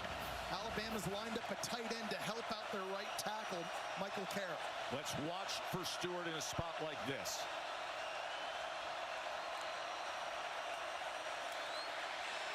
3rd and 11. It's incomplete as Simpson was hit as he throws. Well, that time the entire Alabama offensive line knew where he was, and they were all trying to slide his way. They slid 4 different people out to block Stewart, but he twisted inside, and he beat them all. Everybody's going this way. Stewart beats them to the inside. Really nice play call up front that time by Clayton White. The hit forces the errant throw, and that is a big-time shot Ty Simpson takes right in the gut. No return man back for South Carolina. They're coming after it as Dowd gets it away. And that punt dribbles inside the 20-yard line towards the 15. Certain kind of energy in the air here at Williams-Brice Stadium. The defense is coming after them Aggies. That is tonight right here on ABC as he makes his arrival. Well, this thing got off to a bit of a shaky start for South Carolina on a pick 6 that Rasul Faison needed to catch. Jones ends up taking it in, and then a big throw at the end of the first half. Josh Cuevas from Ty Simpson, but on the last drive, after a drop pass by Ryan Williams, the very first play, they go deep to Nick Harbor on the post to get the score. Missed the 2-point conversion, but they're playing with confidence. Sellers sprinting to the right, and that was tipped as he tried to get it. It was Justin Jefferson that got his hands on that play that time. You're just seeing again from Mike Shula, he's trying everything here to help out this offensive line. It's max protection on the post throw to Nick Harbor, and that time moving the pocket, trying to make it easy for his quarterback. This has been the struggle all year long offensively, is just trying to find ways to bring this passing attack alive.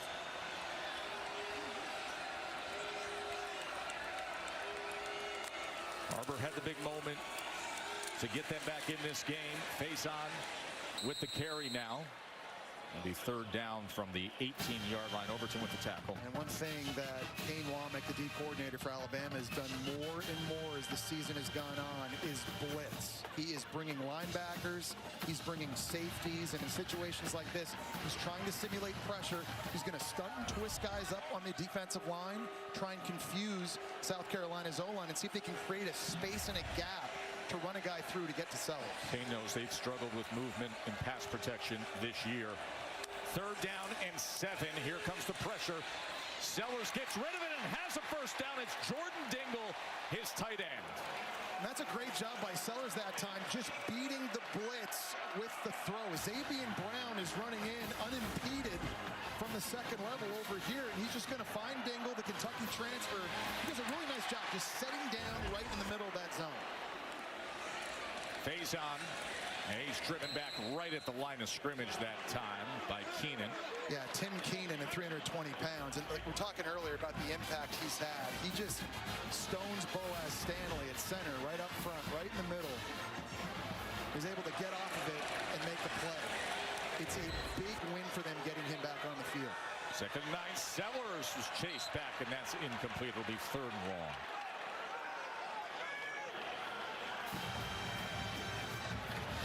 Third down, and this has been the issue, third and longs.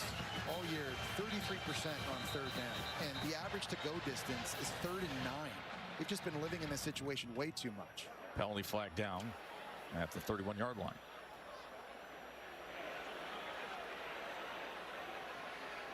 The ruling on the field is that the pass was touched beyond the line of scrimmage. Therefore, we have an eligible player downfield. Offense, number 52. The penalty is declined. It'll be third down. I think that time there were actually 2 bodies downfield, Nick Sharp and Trovon Baugh, and offensive linemen are allowed to get downfield 3 yards. The forward pass is thrown across the line of scrimmage. That time, 2 guys.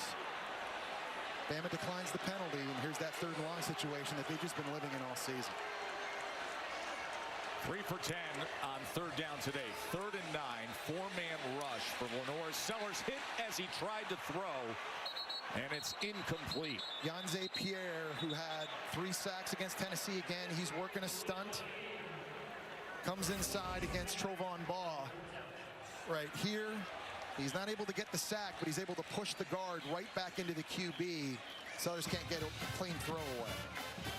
Give credit to the Alabama defense after the offense had the recent struggle.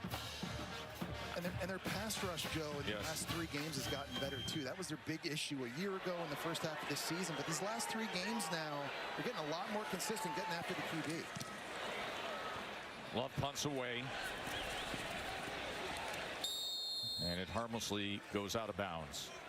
Well, I'm really impressed with South Carolina's defense, especially up front, the defensive line. Nick Barrett, number 93, has taken this game over. Look at this penetration, getting the tackle on Caden Proctor. Here he is beating Proctor across his face for a big tackle for loss. I know we talk a lot about Dylan Stewart. Brian Thomas has made some plays as well, but Nick Barrett has just been living in Alabama's backfield in this one. Senior leader. Played 3 years and actually redshirted last year because of all the depth they had on the defensive line. Comes back bigger, better, vocal voice, and now proving it with his action on the field.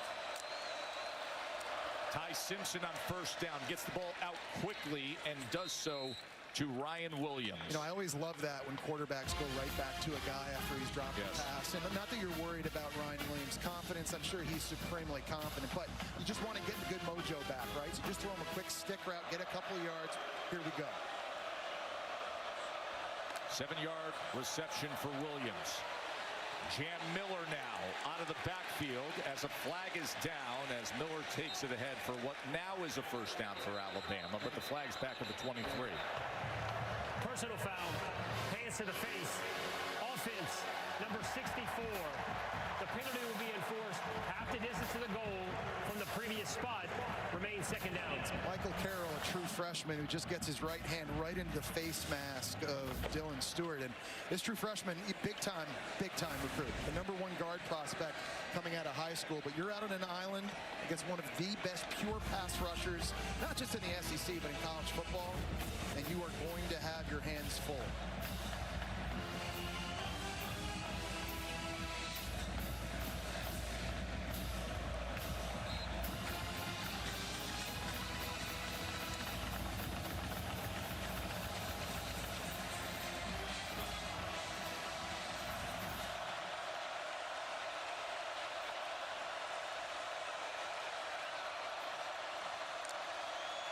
Second and 18. Simpson sets up the screen. Jam Miller is taken down by Sean Murphy. All right, now you got third down again. You've got to come up with a plan for Dylan Stewart of South Carolina. He got the big hit on Ty Simpson the last time. The line slid to him. He stunted inside. They've got a running back now lined up over to his side as well to help out. Just a plan to deal with this guy right here. Stewart's a problem, especially on 3rd and 11. Simpson, with time, drives it downfield, but he overthrows Bernard. I'll tell you what, if that was an accurate throw, Jeremy Bernard is going to score. There was nobody back there, and that is a throw that Ty Simpson almost never misses. He is going to be sick when he watches the film tomorrow. Bernard here wins on the in-breaking route. If he catches that, he is up the boundary, and that is going to be 6 Alabama. 4th Bama 3 and out. 2nd in a row. Blake Dowd on to punt. Swain is the dangerous return man, but he lets it bounce, and it settles in near the 25-yard line on the sideline. A little extra push at the end of that punt. Some second half struggles for Ty 12. The South Carolina team was struggling with their offensive line play. Struck big with a 54-yard touchdown to Nick Harbor here in the 3rd quarter. Now gets the ball back after another 3 and out by the Bama offense, and Sellers stays alive and able to stride his way along the sideline. Yeah, the superhuman plays he's just got to be able to make if they're going to win. Kelby Collins, the transfer from Florida that time, had a shot at him in the backfield, but he just runs so fast for a guy that's 240, and people just can't seem to bring him down. I'm telling you, he's avoided, I think now in this game, probably 55 sacks on the year. It's just crazy how well he's played. They go with the tap pass to Fuller, and Fuller trying to get to that edge for that line to gain. He's going to be very close, maybe a football short.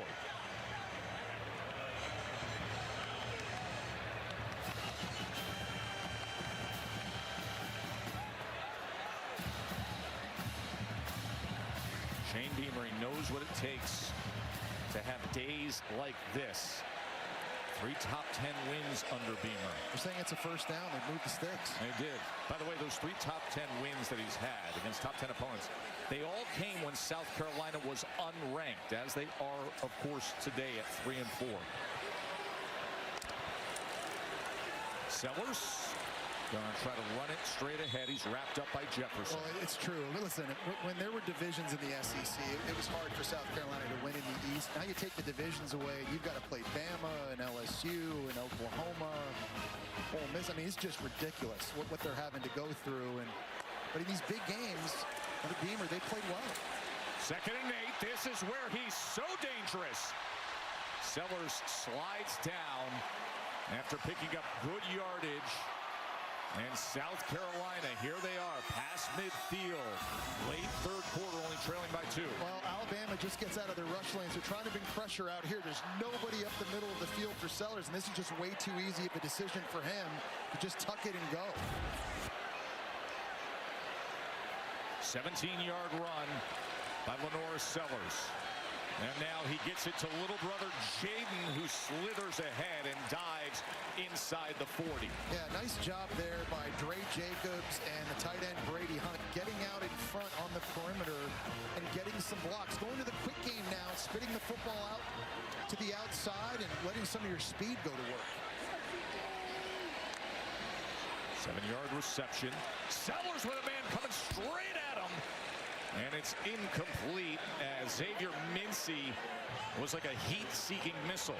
And they do a good job disguising it because he comes from depth. He's not creeping up too quickly at the line of scrimmage, just relying on that speed to get there. And that's all Sellers could do just to get it out.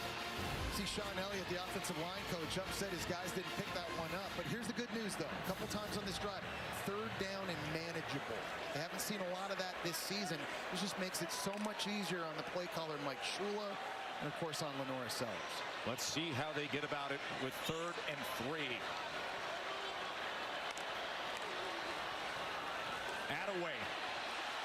Attaway's got the first down and more, as trying to punch it out was Yanze Pierre, but it's a first down, South Carolina.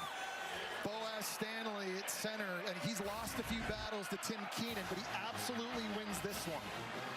He's able to turn him to the left. He's able to get position and keep him walled off, and that opened up a big crease for Oscar Attaway to run through. Really nice job by the transfer from Troy, working against one of the best nose guards in the entire nation. 6-yard run by Attaway, the president of the SEC Football Players Council, and he delivers in a critical moment. Lawson makes the tackle of Attaway this time, and a flag is down.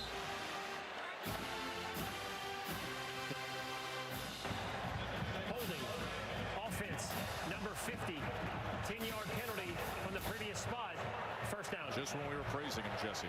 Boaz Stanley again, after that big block that time, he had LT Overton just running a stunt right into his face, and they called that for holding. And Joe, honestly, going back and watching it in the replay here up in the booth, I'm not so sure that was. You've all of a sudden found some success here running the football right into the teeth of Alabama's defense, but the penalty now obviously sets them back 1st and 20.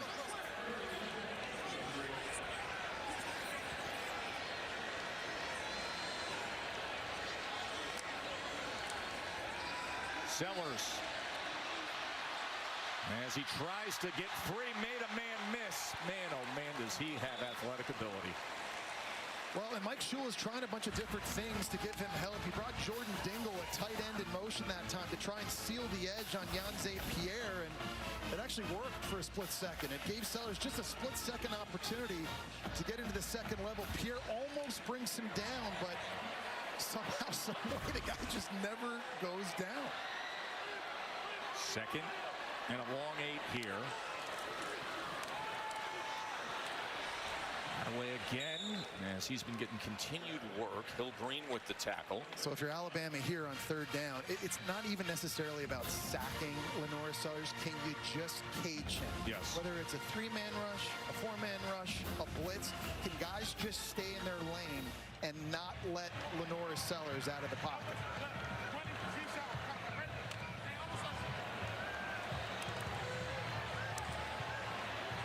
Third down and 6.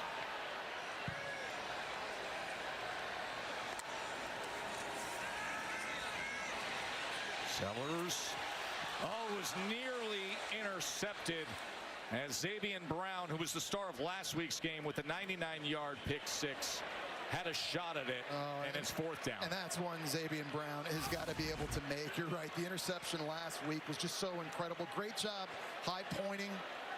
Just goes right through his hands. He's a guy that is battle tested.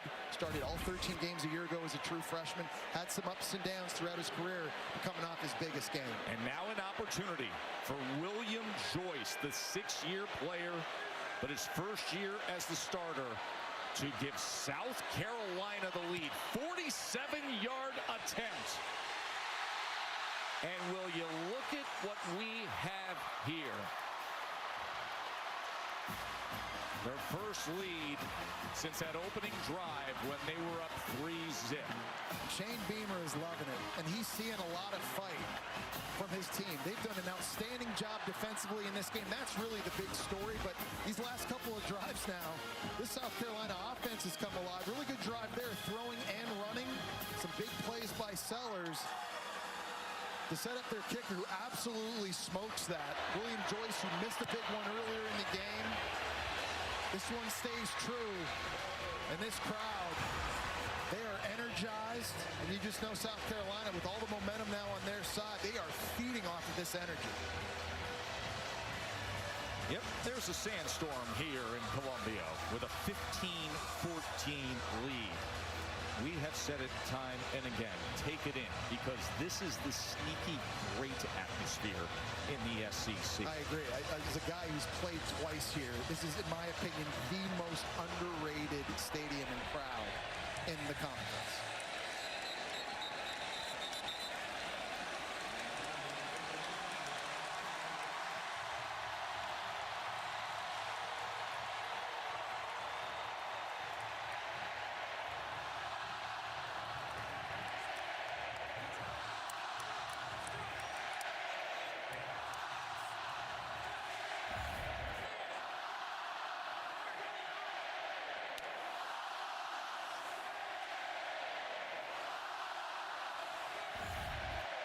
If you're sitting back in some part of the country where you say, you know what, a bucket list is an SEC game with it all on the line, that's what it sounds like. That's what it looks like. Jan Miller is tackled for a loss, and yet it just got louder thanks to Monkel Goodwine. You know, Tess Jesse, Alabama offensive line coach Chris Kapilovic just told his group between series, we need to run off the ball, not side to side. Go beat them into the gaps. They need more from this group up front. That's a good point, Katie. Right now, South Carolina is slanting the gaps, and they're winning. 5 tackles for loss. And now to the outside, he connects with Ryan Williams, does Simpson. I just want to remind people, I know Bama has 14 points. Their offense has only scored 7, though. That's how well this defense has been playing all game long. Clayton's White's unit is flying around.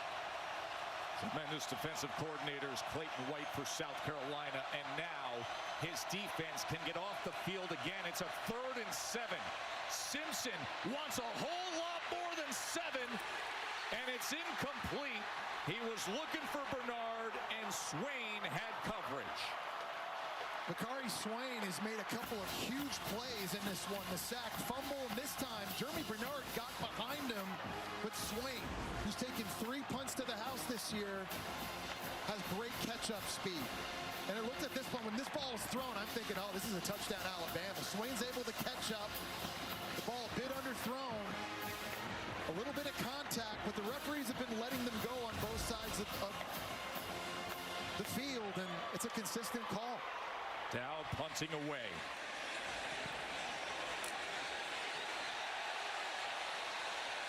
There's a lot of contact down there with Swain and the Alabama coverage team. Of course, still to come, it is the showdown for Texas A&M. They're 7-0. They're 4-0 in the SEC. But Coach Kelly has the LSU Tigers there at home under the lights and ready to go. LSU and Texas A&M coming up right here on ABC. Obviously suffered a big-time loss last week in a game you, Katie, and I saw up at Vanderbilt, and an opportunity now against number 3 ranked Aggies, turn it around. By the way, Alabama, Jesse, their 5th 3-and-out moments ago, their 3rd in a row. This South Carolina defense, time and again, is getting the ball back to Lenora Sellers and the Gamecocks offense in this drama-filled second half.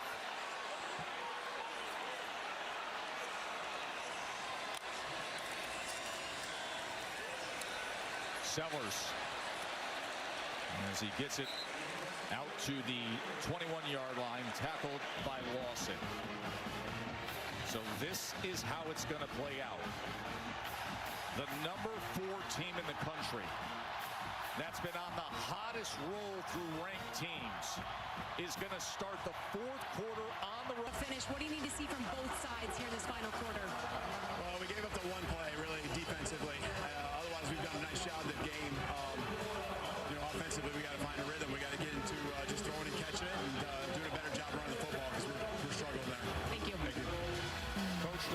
fans listening to the classic for an entire generation here at South Carolina.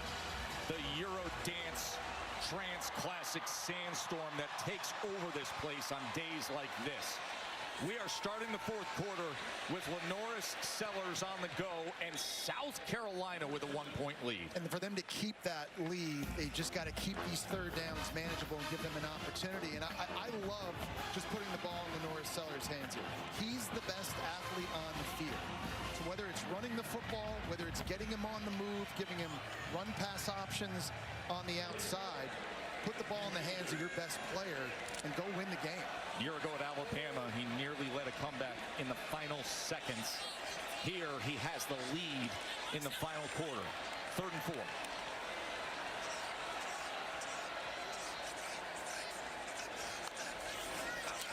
Sellers against a 4-man rush. Checks down the face-on, who had a turnaround and then is tackled for a loss. It's another inaccurate throw. If that ball hits him in the chest, he has an opportunity to catch it and advance, maybe make a move and get the first down, but there's a lot of wild plays with Sellers, and we know that. Running and throwing, just been too many times, I think, in this game, off-location throws have cost them. And now punting way backed up, looking like Bama getting it back close to midfield. Mason Love on the punt away, as Cole Adams, the return man, already has his heels on the 40.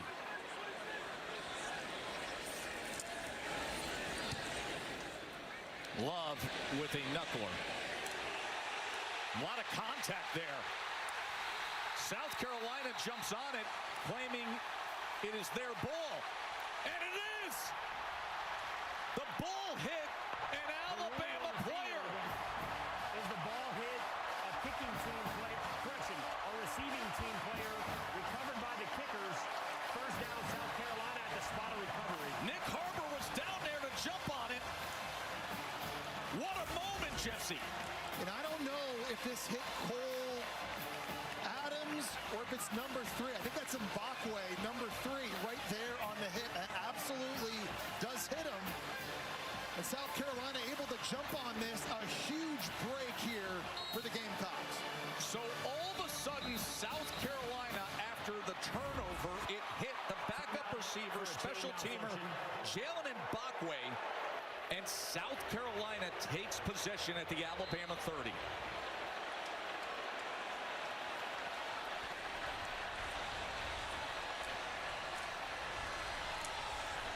Fuller probing straight ahead, and he's tackled by Overton. It's interesting, Joe. Early in this game, we were talking about the miscues from South Carolina shooting themselves in the foot. Alabama has done that as well. Sack fumble on Ty Simpson. Ty Simpson missing an open Jeremy Bernard on a play that's going to score here recently. And then that play right there on special teams, they're starting to do the things that teams do to lose games. One of the best turnover margin teams in the country, now going the other way today. 2nd and 8. Sellers thinking about running it himself.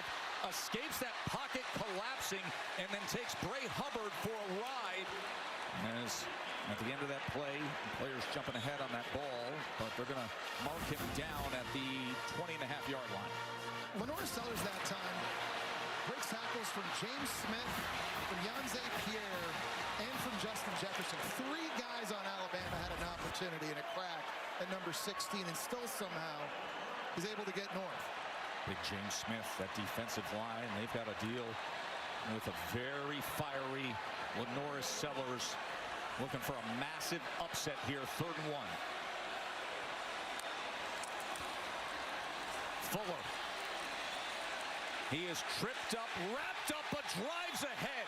He backed right into the defensive line, and the leg drive earned them the first down. Well, Deontay Lawson had a shot at him in the backfield, and Fuller was able to break that tackle, and then just showed great leg drive, as you said. There's the missed tackle right there by Lawson. Puts his arm down, stays on his feet somehow, fights through Smith, fights through Hubbard, Dijon Lee, everybody, to get that first. And Shane Beamer, man, this has been an emotional roller coaster for South Carolina's head coach all game long, but on a high there. South Carolina hasn't beaten a top 4 team since 2019. Sellers pitches to Fuller. Fuller As he spins ahead near the 10-yard line, tackled by Sabb. They've had red zone issues all season. They've had red zone issues in this game. But how big would it be for them to score a touchdown after getting the turnover on special teams and capitalizing? We talk about seizing and controlling the momentum. And there's been a shift here lately. This is a massive opportunity for South Carolina. As that clock ticks down to under 11 minutes. And unranked South Carolina been struggling in recent weeks, but with Lenora Sellers, one of the most athletic, dynamic players in the country, trying to lead the way here in the fourth quarter. As Fuller will depend on the mark here as he's just inside the 10-yard line. I mean, they're putting their bodies on the line now. I mean, this thing has become a physical slugfest. Fuller leaves his feet and gets absolutely tattooed by Deontay Lawson and Yanze Pierre. But games like this, you just all hands on deck. You got to do what you got to do, and this very well may come down to which team is the most physical and can control the line of scrimmage here late.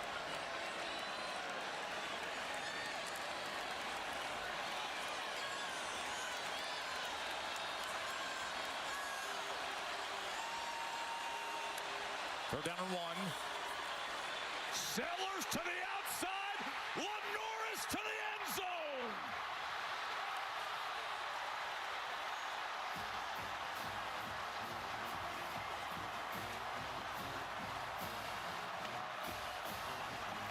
Put the ball in Lenoris Sellers' hands. The best athlete on the field. He's got to have it on this zone replay. The fake to Fuller draws Damani Jackson and Yanze Pierre inside. There's just green grass for Sellers to take advantage of to the outside. The run fake here freezes these two defenders. That's all the space Sellers needs.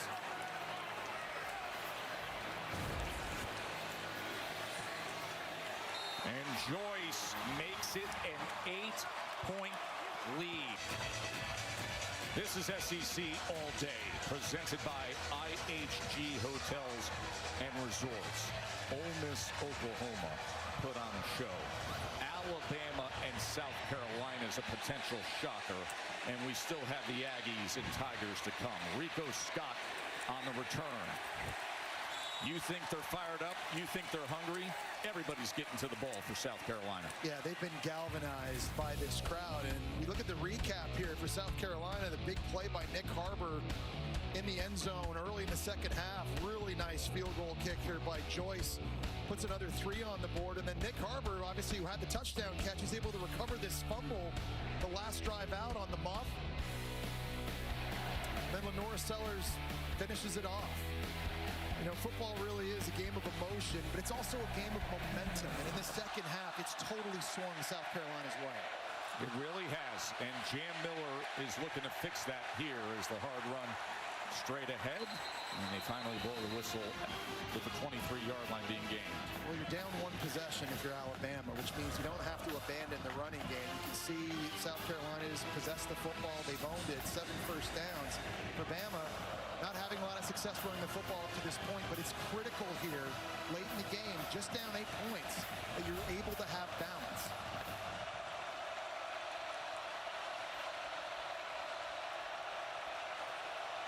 Second and 7 as Cuevas, the tight end, splits all the way out.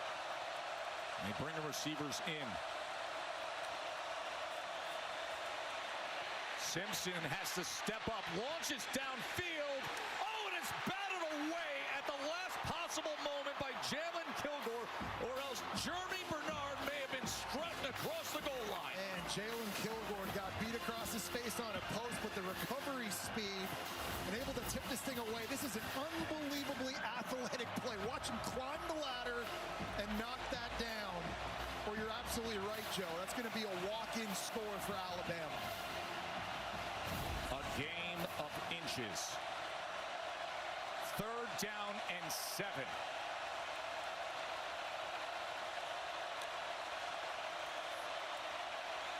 Simpson, he pumps, Then he strikes, and he gets it complete to Bernard, and it's a first down tie. And just the poise by Ty Simpson. He's been doing this all year on the critical down and distances. Third down. No quarterback in the conference is throwing more completions. They're throwing for more yards. And the first window not open that time, waiting for Bernard to break free. Just keeps his cool in the pocket and delivers a strike.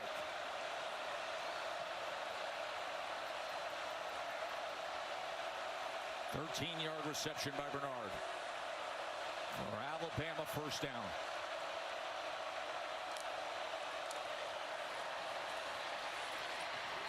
Miller straight ahead as he makes it out to the 43-yard line. They need Jam Miller. He's their, I think, their best combination of big and fast at 5'10", 220 pounds. When he sees a crease, he can explode. And they've had a couple good runs here early on this drive. They've got to keep that going.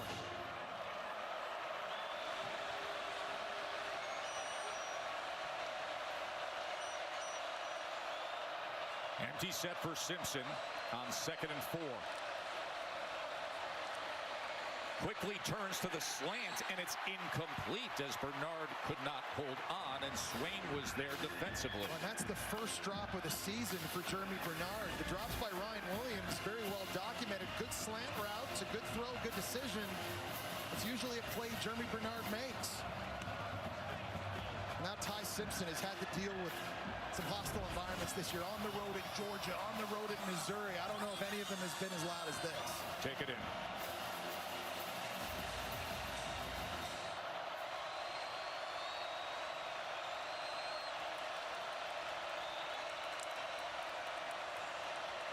Third and 4. Shallow cross to his tight end, and he's got it. Josh Cuevas, who had the touchdown on 4th down earlier. Remember, the one offensive touchdown, there was a really bobbled ball, tip ball, pick 6 to start the game for Bama. Well, a nice route here by Josh Cuevas. This is called a whip route. He's going to look like he's running a drag inside. The linebacker, that time Johnson, tries to jump it. And then Cuevas puts his foot in the ground and gets back outside. Good, accurate throw right at the sticks. Gives them a fresh set of downs.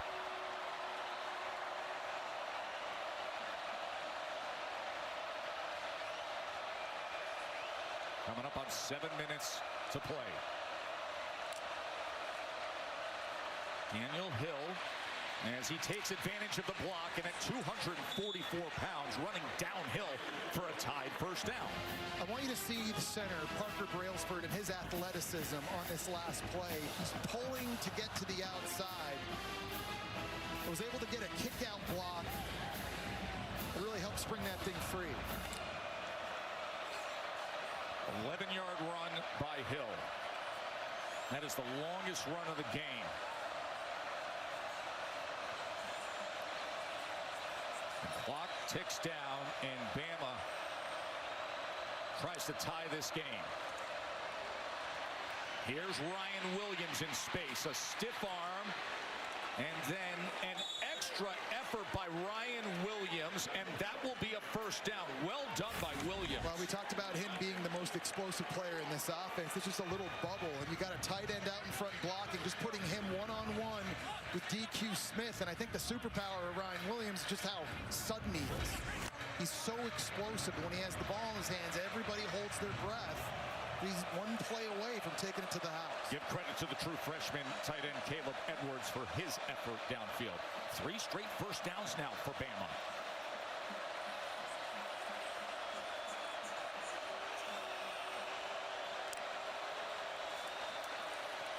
Simpson sets up the screen. Here's Daniel Hill with blockers in front as he is met and taken down by Okoronkwo. He's made a bunch of plays in the past game, and Ryan Grubb told us that for a big guy, he's got incredibly soft hands. We've seen him make some plays out wide on scramble plays, breaking tackles. That time, they set up the screen behind Cam Dewberry. And the true sophomore Hill, he's getting it done, not just running it, but he's played a bigger part in this game, I think, catching the ball. He's going to take a break as Jam Miller comes in. This will be the 10th play of this critical drive for Alabama to answer back after the turnover and a touchdown run by Sellers, and now 2nd and 5 for Ty Simpson. Simpson checks down to Miller. Miller gets around Cuevas, and Miller lowers the shoulders and makes a statement as Alabama's on the go. Yeah, he ran right through Peyton Williams that time outside. And this drive is starting to look like the drives we've seen all season. Owning the football, owning possession, bleeding the clock. They came into this thing with a time of possession of 33 minutes, 36 seconds a game, second best in the conference. Finally, Alabama's starting to look like what we've seen all year.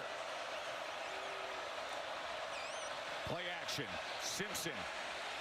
He's going to tuck and run. Simpson inside the 10-yard line. Good awareness. That's been one area he struggled on plays where he gets to the outside and he's tried to throw the football when he should just run and get what he can. And this time on the bootleg, maybe a receiver out in the flat. You got Barker all the way out there. Look at 74 blocking against Brian Thomas to try and give Simpson the edge.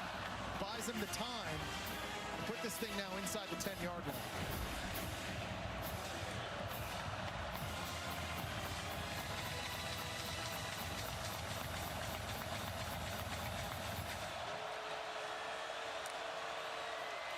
Simpson on 2nd and 3. Here's Miller out of the backfield. Made a man miss inside the 5 and then taken down at the 2. It is 1st and goal, Alabama. And that is a good tackle by DQ Smith because South Carolina's blitzing. Ty Simpson's hot, and he finds his answer out in the flat to Jam Miller. Someone's just got to make a tackle. Bakari Swain not able to get it done right there, but DQ Smith in his 42nd start makes a big stop here. Progressive pylon cam, here's your view as he is taken down at the 2-yard line. Double tight ends as they shift Cuevas and Edwards to the left side. Miller is met and tackled for a loss. That was J.R. Johnson. And he just absolutely shoots the gap. Cam Dewberry's trying to climb up to him, but he's just not going to get there in time. Here he is. Dewberry's trying to get this block. He's just way too fast in the crease. Really good instincts that time. Getting a big TFL on Jam Miller. Clayton White's defense has 6 tackles for loss against Alabama. 2nd and goal. Jeremy Bernard lined up in the backfield. This is an area where they like to hand him the football. 2nd and goal, Simpson. Here is Bernard, and there is the end zone.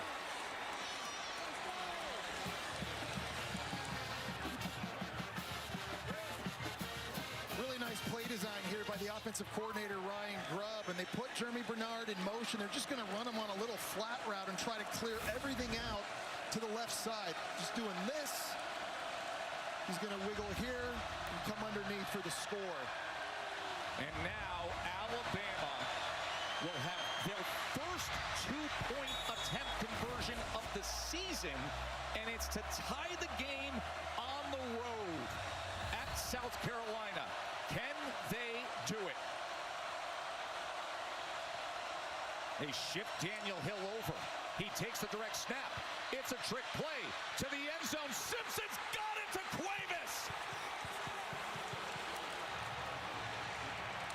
Hill shifts over. Simpson gets it back. Cuevas hauls it in. 22-22. Deuces everywhere. We got drama. And they faked it to number 2 that time. Ryan Williams in the slot coming around. Everyone's thinking this is going to be a reverse to him. And it was Ty Simpson that holds on to it. He's coming this way. Cuevas just works his way into the flat. It's a really good play design on a 2-point attempt, and we are all knotted up in Columbia. Most home wins at night in the last 20 seasons. The Death Valley is a tough place to go. I know that. We lost there as the #1 team in the country back in 1997 at night. Not fun. Good Hands Play is brought to you by Allstate. Well, going back to Lenora Sellers here, avoiding sacks. He's just been making those superhuman plays. Getting away from Deontay Lawson here, rolling out to his right. Kelby Collins can't bring him down. It hasn't so much been the big, long touchdown passes, even though he has the nice one to Nick Harbor. I think his best plays have been these ones. Avoiding the negative plays. That's something he's been doing really his entire career. But in this game specifically, I think that's been the difference for Lenora Sellers. Offside was called on the kicking team there, Alabama. So it'll be South Carolina's ball to start this drive at the 30-yard line. Of course, the 2-minute timeout is coming up. South Carolina still has 2 timeouts. Tied up 22 apiece. Fuller goes ahead and is stacked up by big Tim Keenan.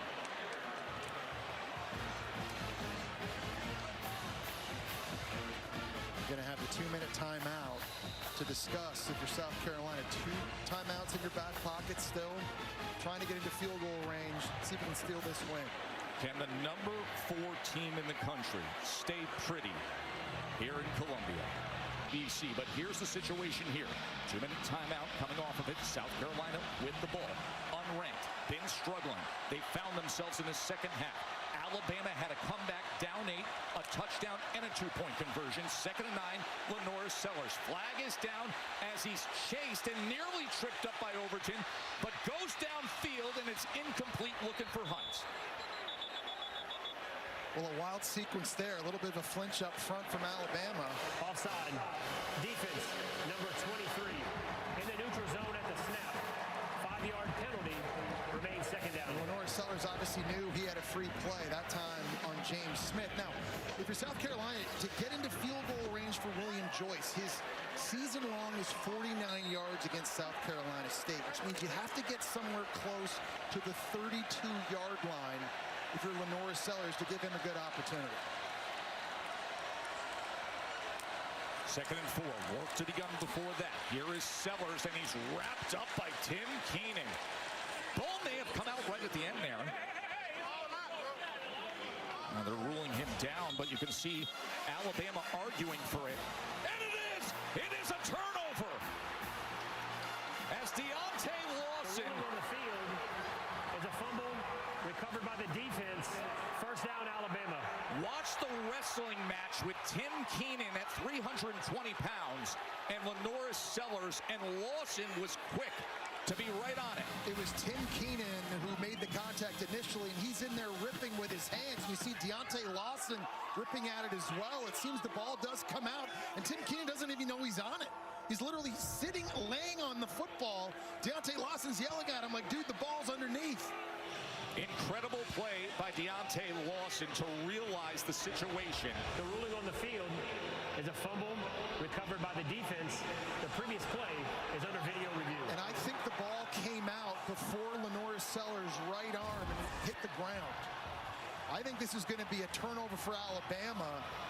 Could not have come up with a bigger play in a bigger moment from a guy in Tim Keenan who, remember, missed the first 3 games. He's a team captain, he's a leader, and he's one of their biggest playmakers. You can't make a bigger play than that right there. Listen, we know what you saw, but let's get extra eyes on this. Our rules expert, Matt Austin. Matty, what do you got? Yeah, Joe, I agree with Jesse. I think that the ball came out before a knee or elbow or anything hit, so I do think this call is going to be upheld, and it's going to be Alabama's ball. Now, as for Deontay Lawson, he sees Keenan wrestling with Sellers, trying to pull on it. He gets the extra arm in there. After video review, the ruling on the field is upheld. First down, Alabama. As big of a play as you can make. Deontay Lawson, the forced fumble. Keenan's laying on top of it, and Bama's in business at the 38-yard line. Turnover margin has been so big for Alabama all year. 3rd best in the nation in that. Remember, pick 6 in the first quarter of this game by the defense. And they force a massive fumble here late now, giving the football back to Ty Simpson on South Carolina's 38-yard line.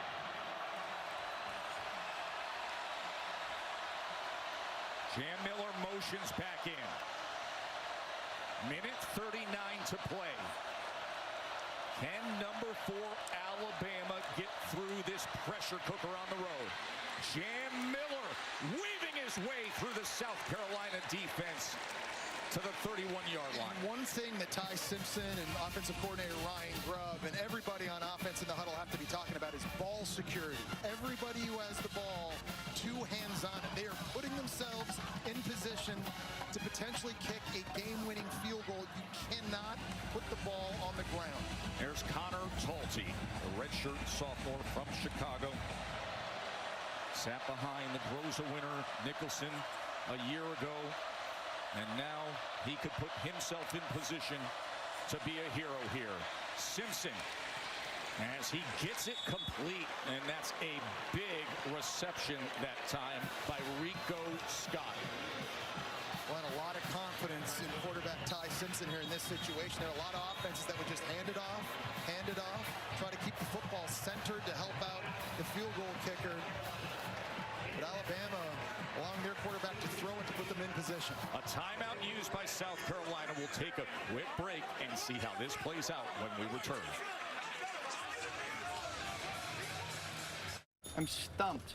Friendly insurance lizard, first letter G. Geppetto? Come on.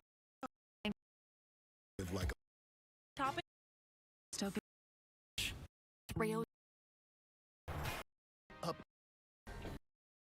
Was able to strip the ball away from Honoris Sellers with 1:39 to play.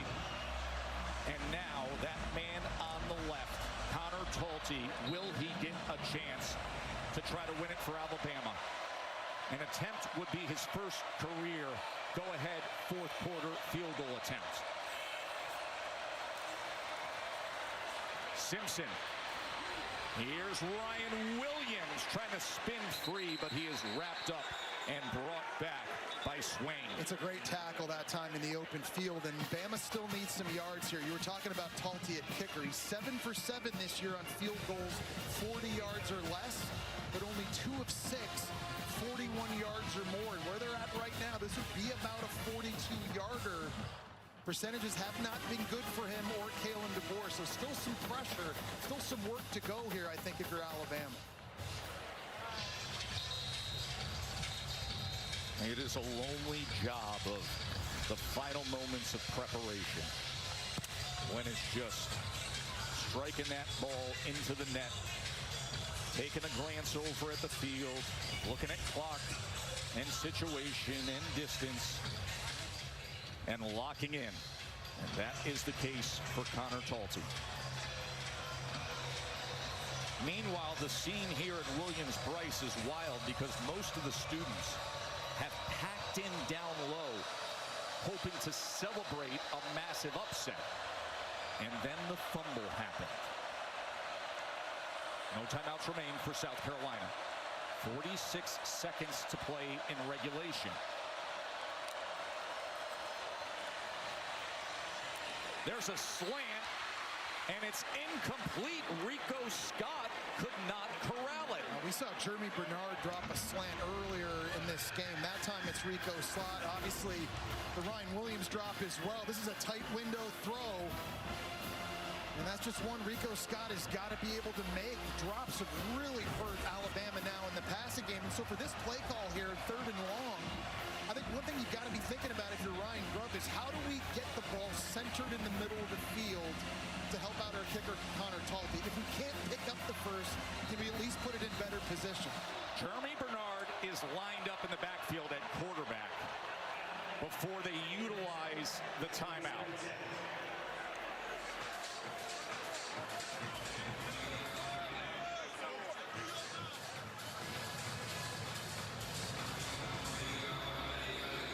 What a wild, wild fourth quarter we've had after South Carolina rallied all the way back. And now you see Connor Talty, redshirt sophomore, kicker for Alabama, grabbed a hold of this job this year, but for the first time, a pressure pick. A potential game winner. That last time out on the field before the timeout, it was Jeremy Bernard in at Wildcat. And you just wonder if he was just going to catch that snap, just try to run to the left. He's back in the Wildcat again right now. So Jeremy Bernard with a direct snap. They fake it to Simpson, and Bernard breaks free. Jeremy Bernard! How about it?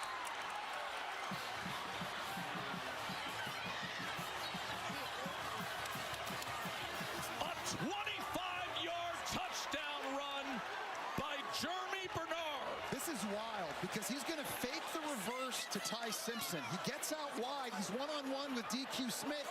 DQ Smith tries not to tackle him intentionally, thinking, hey, If we just let them score, we'll have an opportunity to get the ball back, maybe go down and seal it. Jeremy Bernard, if he just goes down in the field to play right there, that's ball game.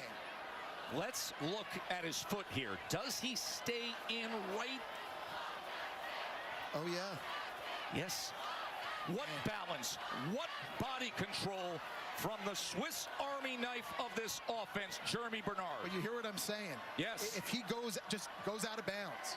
South Carolina has no more timeouts left. They're not going to get a chance to get the ball back, give a chip shot field goal to win. Now, Lenore Sellers may get one more chance.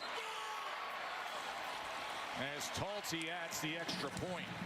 34 seconds remaining. No timeouts for South Carolina. Listen, it was choppy and it was a struggle offensively for most of this game for Alabama. Big players play their best in big moments. No question. I go back to what Kalen DeBoer told you, Katie, and I at the start of the year when we were getting ready to watch them play Florida State. He told us, I know we have a better football team this year because I know we can handle adversity better than our team could a year ago. They've got leadership in this locker room on both sides of the football, and they've certainly faced a lot of adversity. It hasn't always been pretty, but the pick six defensively, the big turnover on that last drive by Tim Keenan, and that big-time run just now from Jeremy Bernard. Ty Simpson throughout this entire game battling. This leadership has really helped them keep an edge and fight through the adversity. Deontay Lawson was a big part of that vocal message after the upset against Florida State, saying it takes more than just showing up on Saturdays. He showed up at the right time with the forced fumble with 1:39 to play. The squib kick is fielded awkwardly by Harbor down near the goal line, and that's where the coverage unit meets him inside the 10.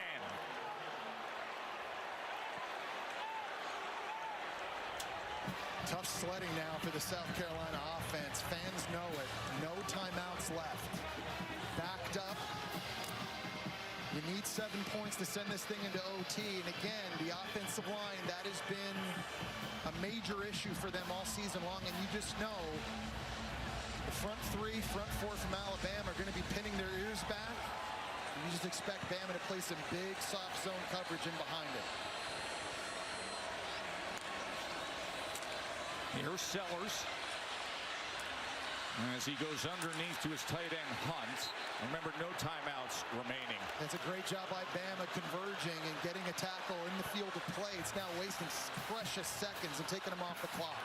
It was 22-14 South Carolina, and with 2:16 to play in the game, Simpson connected with Bernard for the touchdown, and then Cuevas for the 2-point conversion. And then moments ago, Jeremy Bernard with a 25-yard touchdown run. What a comeback by Bama in the last 2:16.